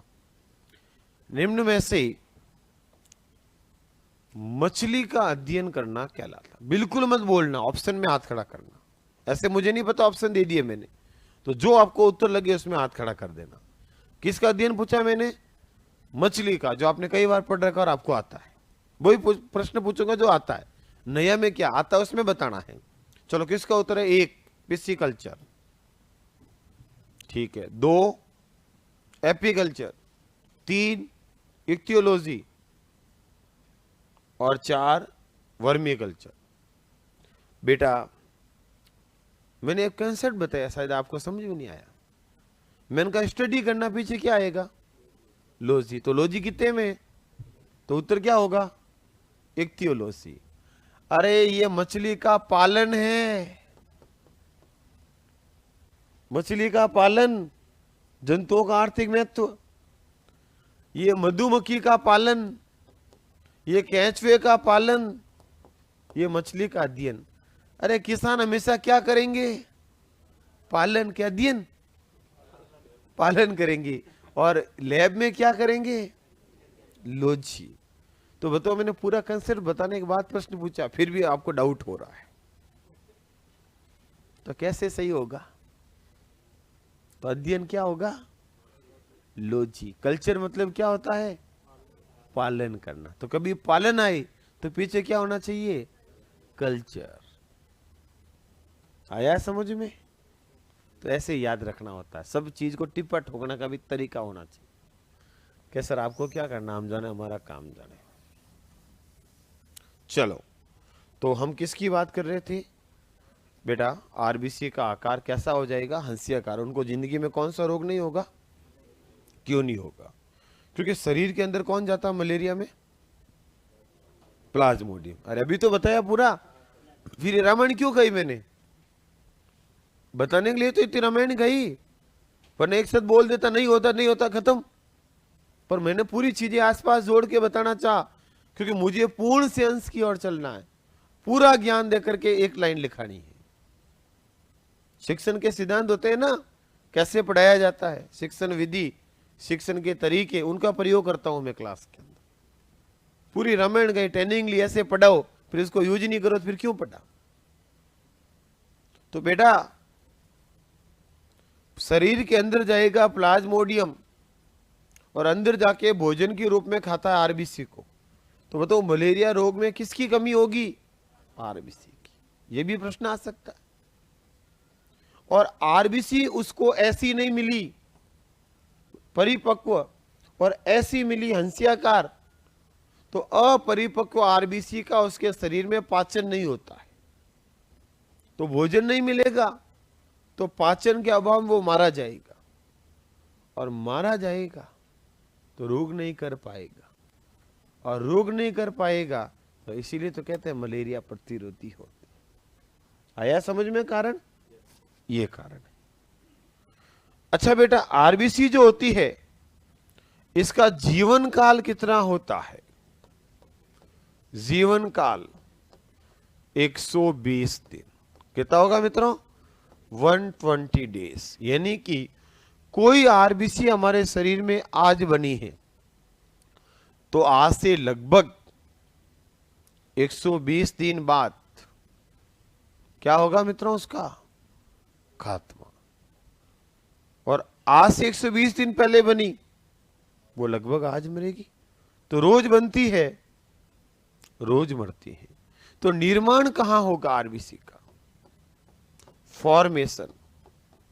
तो बेटा निर्माण होता है बोन मेरो में। कहां होता है? अस्थि मज्जा। यानी कि कहां हुआ? बोन मेरो में। तो बताओ आरबीसी कोशिका मान ले तो कोशिका से कोशिका बन सकती है कि नहीं बन सकती है? तो फिर अस्थि मज्जा की जरूरत कहां पड़ी? एक आरबीसी बना दो, आरबीसी फिर कोशिका तो विभाजन को खूब सारी बना सकती है ना, लेकिन रक्त कणिकाओं में विभाजन की क्षमता नहीं होती, इसलिए निर्माण कहीं और होता, इसलिए आभासी उत्तक, इसलिए कणिका का, इसलिए पूर्ण कोशिका नहीं। आया समझ में? साइंस वालों पता तो है ना आपको, पहले से ही पता था ना ये चीज। तो आज थोड़ा और कर दो। थोड़ा थोड़ा करके तो ज्ञान मिलेगा, एक दिन में सब कुछ नहीं होता बेटा। मैं भी आपकी तरह इसी टेबल कुर्सी पे बैठ के पढ़ा हुआ हूं, हमने भी थोड़ा थोड़ा ज्ञान इकट्ठा करते गए, और आप भी थोड़ा थोड़ा करते जाओगे तो हमारी जैसे उम्र में आओगे तो आप भी हो जाओगे। एकदम तो सब कुछ होता नहीं है, समय देना पड़ेगा, और आप दे ही रहे हो पढ़ाई को। हाँ, नेक्स्ट। अच्छा, निर्माण कहां होगा? अस्थि मज्जा क्या होता है? Bone marrow. बोन मेरो क्या होता है? अस्थि मज्जा, गसब। मैंने कहा अस्थि मज्जा क्या होता है? क्या सर? Bone marrow. अरे बेटा, बोन का मतलब क्या होता है? अस्थि। तो हड्डी का जो अंतिम भाग है जॉइंट्स पे, वहां विशेष प्रकार की कोशिका होती है जो आरबीसी, डब्ल्यूबीसी और प्लेटलेट्स तीनों का निर्माण करती है। इसी को कहा जाता है अस्थि मज्जा। आया समझ में? तो कहां होंगे? जॉइंट्स। पता तो होना चाहिए ना, पूछ लो आप तो। नेक्स्ट मित्रों, जो बच्चा मां के पेट में होता है तो उसको क्या बोलते हैं? और भ्रूण की अवस्था क्या हो गई? भ्रूणावस्था हो गई ना, भ्रूण प्लस अवस्था, दीर्घ संधि हो गई ना, अ प्लस अ बराबर आ। और आपको संधि तो आएगी आने वाले समय में। तो बेटा, भ्रूणावस्था में हमेशा कहां होता है? कभी कभी यकृत में, लीवर में, और कहां होगा? थाइमस ग्रंथि में। कहां होता है बेटा? कब? भ्रूणावस्था। बाकी तो हमेशा कहां होगा? अस्थि मज्जा। अलग लिखा है मैंने, बिंदु ध्यान रखना। स्पेशल बोल दे भ्रूणावस्था तो, नहीं तो हमेशा रुको के लिए रीत सदा चलेगी। अच्छा, आरबीसी निर्माण हो गया, बन गई, तो मर के कहां जाती है? नष्ट कहां होती है? कब्रिस्तान में। तो आरबीसी का कब्रिस्तान किसको बोला बेटा? पिलिया। वही पिलिया जिसको हमने क्या नाम दिया था? स्प्लेन या तिल्ली। ब्लड बैंक भी कहलाता है और आरबीसी का कब्रिस्तान भी कहलाता है। कब्र का स्थान, कब्रिस्तान हो जाएगा। मर के कहां जाती है? फैक्ट है एक थोड़ा सा। नेक्स्ट। अच्छा, आरबीसी करती क्या है? आरबीसी का कार्य क्या है? तो इसका काम है बेटा, मेन गैसों का परिवहन। मेन काम क्या है? अरे आरबीसी को अंदर होता है हीमोग्लोबिन, जो गैसों को लाएगा और ले जाएगा बेटा। तो लाना ले जाना क्या हुआ? ट्रांसपोर्ट, परिवहन। तो गैसों का क्या करेगा? ये परिवहन करेगा। कौन सी गैसें? दो ही तो होगी, O2 और CO2। ऑक्सीजन लाएंगे, कोशिकाओं को देंगे, और वहां से CO2 वापस फेफड़ों को देंगे। तो बताओ, विभिन्न अंगों को ऑक्सीजन दी, वापस लाया कि नहीं लाया? तो विभिन्न अंगों में संयोजन किया कि नहीं किया? इसलिए कनेक्टिव टिश्यू, संयोजी उत्तक। अच्छा, आरबीसी के अंदर क्या होता है? वर्णक। आरबीसी में क्या होगा मित्रों? पिगमेंट होगा। कौन सा पिगमेंट? हीमोग्लोबिन। कौन सा होगा? आरबीसी में कौन सा वर्णक होता है? पूछा जा सकता है ना। हीमोग्लोबिन में क्या होगी मित्रों? धातु। कौन सी? आयरन, लोहा। किस रूप में? Fe+2 के रूप में। ये भी तो पूछा जा सकता है। हीमोग्लोबिन में होता है P+1 2 3 4। तो आंसर क्या होगा? Fe+2 के रूप में होता है। ध्यान रखना, Fe किस रूप में होगा? +2 के रूप में। अच्छा, आरबीसी की संख्या मित्रों कितनी होती है? तो याद रखना, पुरुष और महिला में क्या होगी? अलग अलग। पुरुष में लगभग होती है मित्रों 55 से 50 लाख पर मिलीमीटर। क्या होगी मित्रों? क्यूब। और फीमेल में होगी लगभग 45 से 40 लाख पर मिलीमीटर क्यूब। तो देखो, अब तक हमने लिखा, थोड़ा सा टुकड़ों में रखते हैं, नहीं तो ज्यादा हो जाएगा। सबसे पहले हम किसकी बात कर रहे हैं? आरबीसी, किसकी बात कर रहे हैं मित्रों? आरबीसी। चलो इसको लिखा दूं अब तक पढ़ा वो, ताकि टुकड़ों में हो जाएगा, फिर और पॉइंट लिख देंगे। बोलूंगा आराम से लिखना। हेडिंग लगो आरबीसी, लगा दिया। देखो पहला पॉइंट इसमें, इसे इरिथ्रोसाइट कहते हैं, इसे इरिथ्रोसाइट कहते हैं, इससे इरिथ्रोसाइट कहते हैं। तो आरबीसी का नाम क्या हुआ प्यारे मित्रों? इरिथ्रोसाइट। दूसरा लिखो, आरबीसी का आकार, आकार लिखो मित्रों, उभयाअवतल।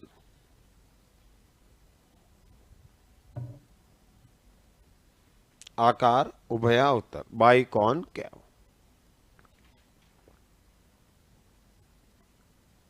लिख दिया आकार।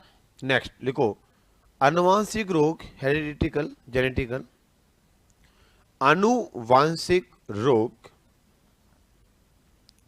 सिकल सेल एनीमिया में, आनुवांशिक रोग सिकल सेल एनीमिया में, आनुवांशिक रोग सिकल सेल एनीमिया में आरबीसी का आकार, आरबीसी का आकार हंसियाकार या सिकल शेप हो जाता है। आरबीसी का आकार हंसियाकार या क्या बोलेंगे बेटा, सिकल शेप हो जाता है। ऐसे रोगियों को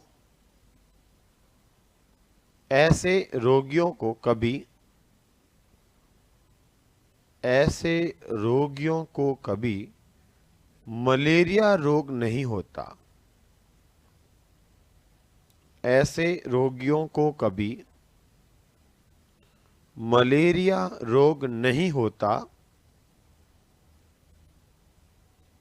अतः इन्हें मलेरिया प्रतिरोधी कहते हैं, मलेरिया रेजिस्टेंस। अतः इन्हें मलेरिया प्रतिरोधी कहते हैं। तो मलेरिया प्रतिरोधी कौन होते हैं, ऐसा प्रश्न पूछिए तो सिकल सेल एनीमिया के रोगी। लिख दिया बेटा, बढ़ो आगे। नेक्स्ट लिखो, जीवन काल, आरबीसी का जीवन काल कितना होगा सा? 120 दिन। ये भी फेमस शब्द है बेटा, 20 दिन कितने? 120 दिन। 20 दिन तो नहीं लिखा ना, गलती से निकल गया मेरे मुंह से। लिख दिया सबने सही? वैसे मैंने पहले पूरा पढ़ाया है, समझाया, फिर लिखा रहा हूं। नेक्स्ट लिखो, निर्माण। सामने लिखा ही है, लिख दो अस्थि मज्जा, और पूर्णावस्था में लिख दो यकृत और थाइमस ग्रंथि। निर्माण।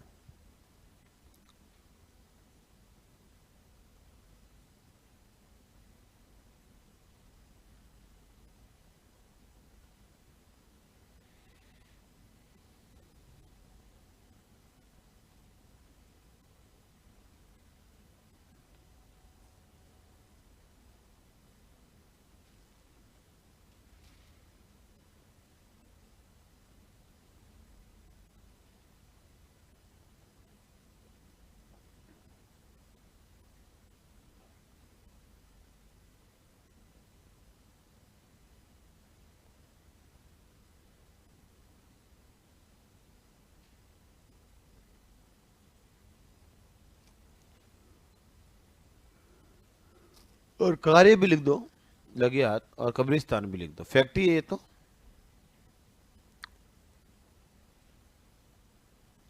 कार्य, गैसों का परिवहन, transport of gases O2 and CO2। और कब्रिस्तान किसको बोलेंगे बेटा? प्लीहा या स्प्लेन को। बढ़े आगे। लिख दिया होगा सबने। अगला लिखो, देखो आरबीसी में वर्णक हीमोग्लोबिन पाया जाता। आरबीसी में वर्णक हीमोग्लोबिन पाया जाता। आरबीसी में वर्णक हीमोग्लोबिन पाया जाता। हीमोग्लोबिन में, आरबीसी में वर्णक हीमोग्लोबिन पाया जाता। और लिखो हीमोग्लोबिन में लोहा धातु Fe+2 के रूप में होती है। हीमोग्लोबिन में लोहा धातु Fe+2 के रूप में होती है। किस रूप में होगी बेटा? Fe+2। Fe+2 के रूप में होती है। नेक्स्ट लिखो मित्रों, आरबीसी की संख्या, आरबीसी की संख्या सीधे लिख दो, ये तो पुरुष और महिला में अलग अलग।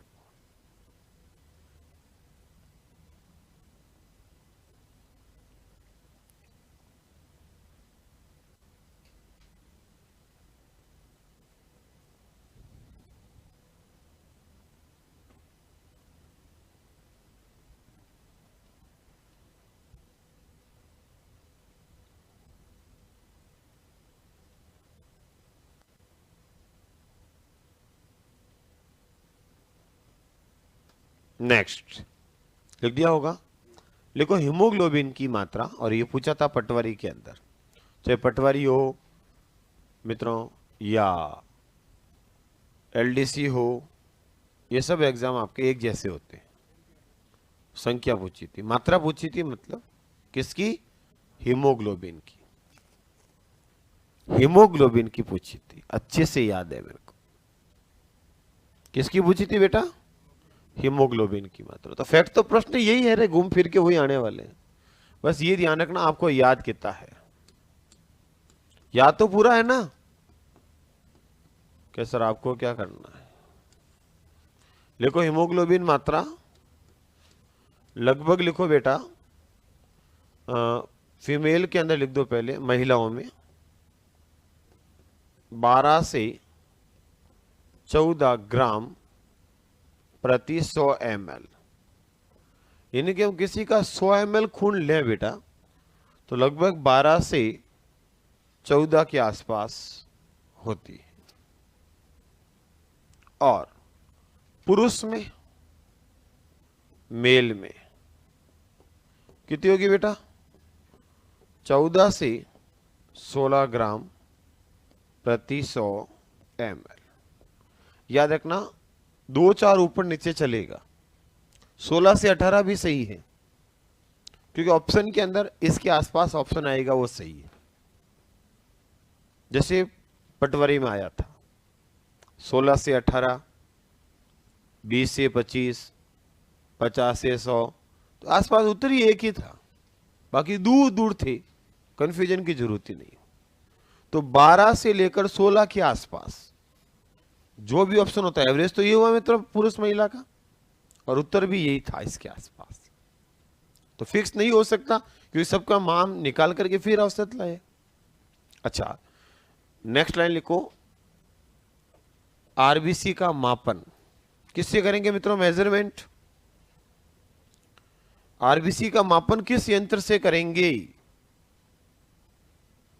जिससे करेंगे उसी से करेंगे। हीमोग्लोबिनोमीटर तो ग्लोबिन हो गया ना बेटा। हीमोसाइटोमीटर, सेल को साइटो बोल दिया ना। देखो बेटा, आरबीसी का मापन लिख दो, हीमोसाइटोमीटर।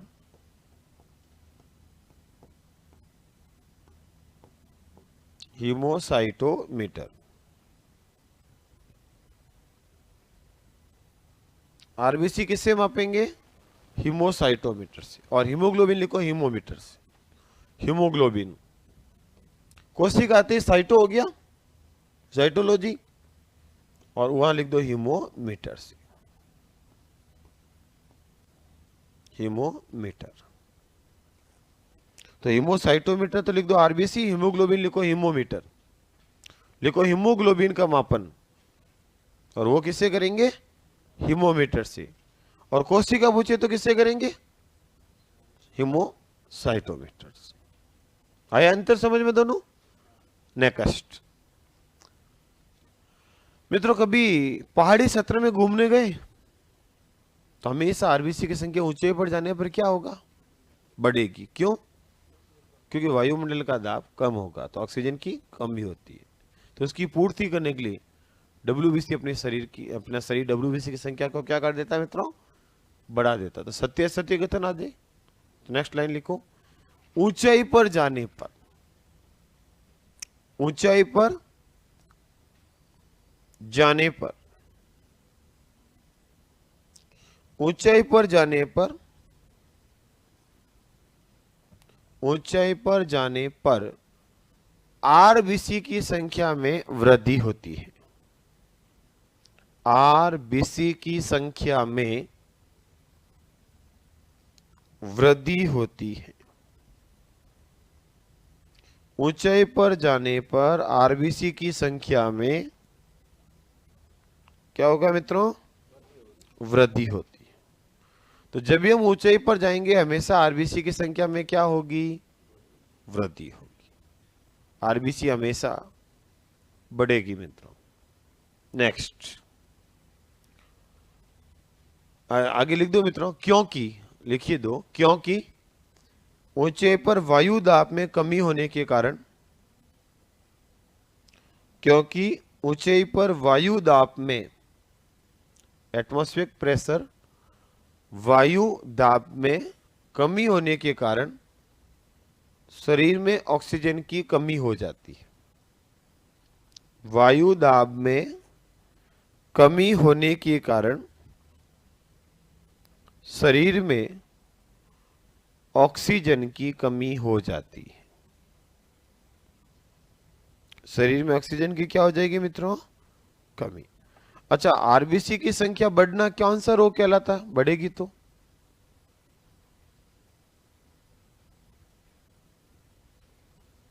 लिखो, आरबीसी की संख्या बढ़ना, आरबीसी की संख्या बढ़ना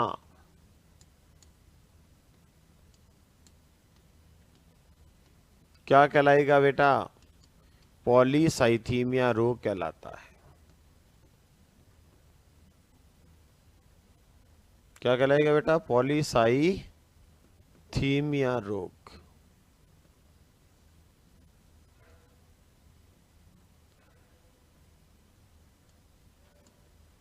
तो याद रखना, सीधा प्रश्न जी, आरबीसी की संख्या बढ़ना क्या कहलाएगा?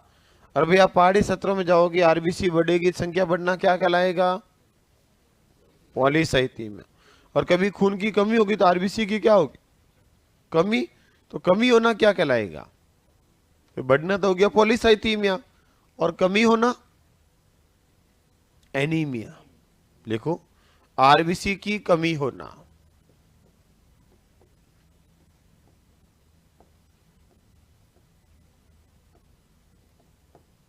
आरबीसी की कमी होना क्या कहलाएगा बेटा? आरबीसी की कमी होना लिखो एनीमिया रोग।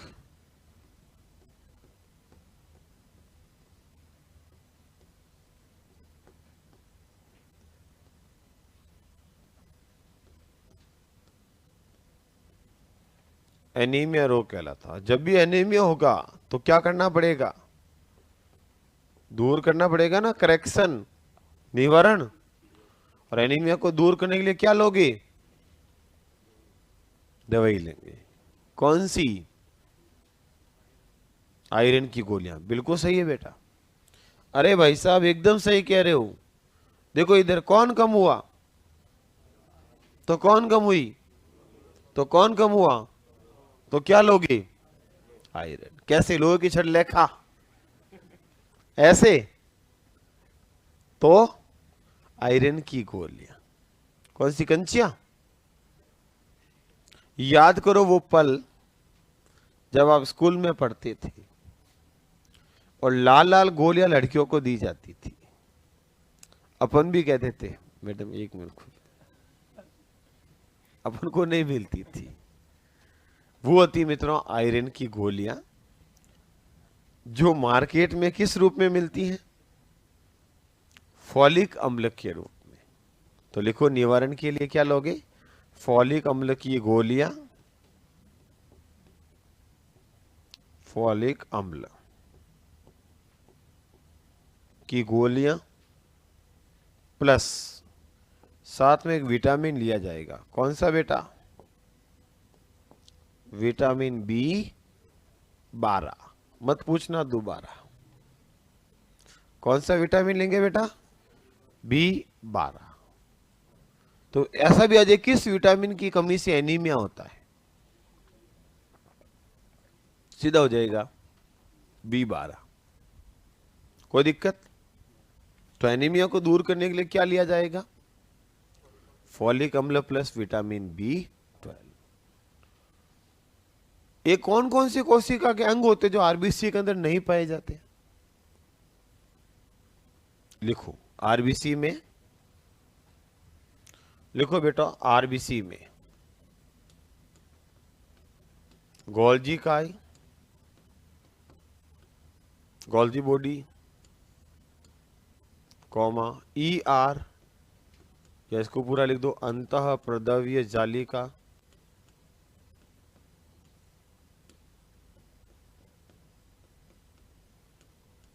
शॉर्ट इंग्लिश में लिखो क्या?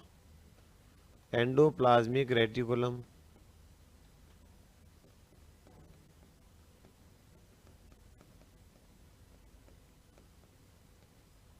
तथा माइट्रोकॉन्ड्रिया।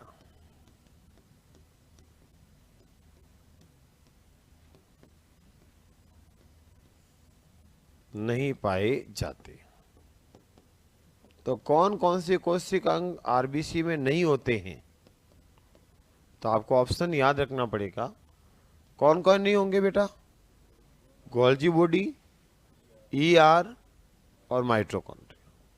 ये तीनों ऐसे कोशिका अंग है जो आपकी कोशिका आरबीसी के अंदर अब्सेंट होते हैं, नहीं पाए जाते।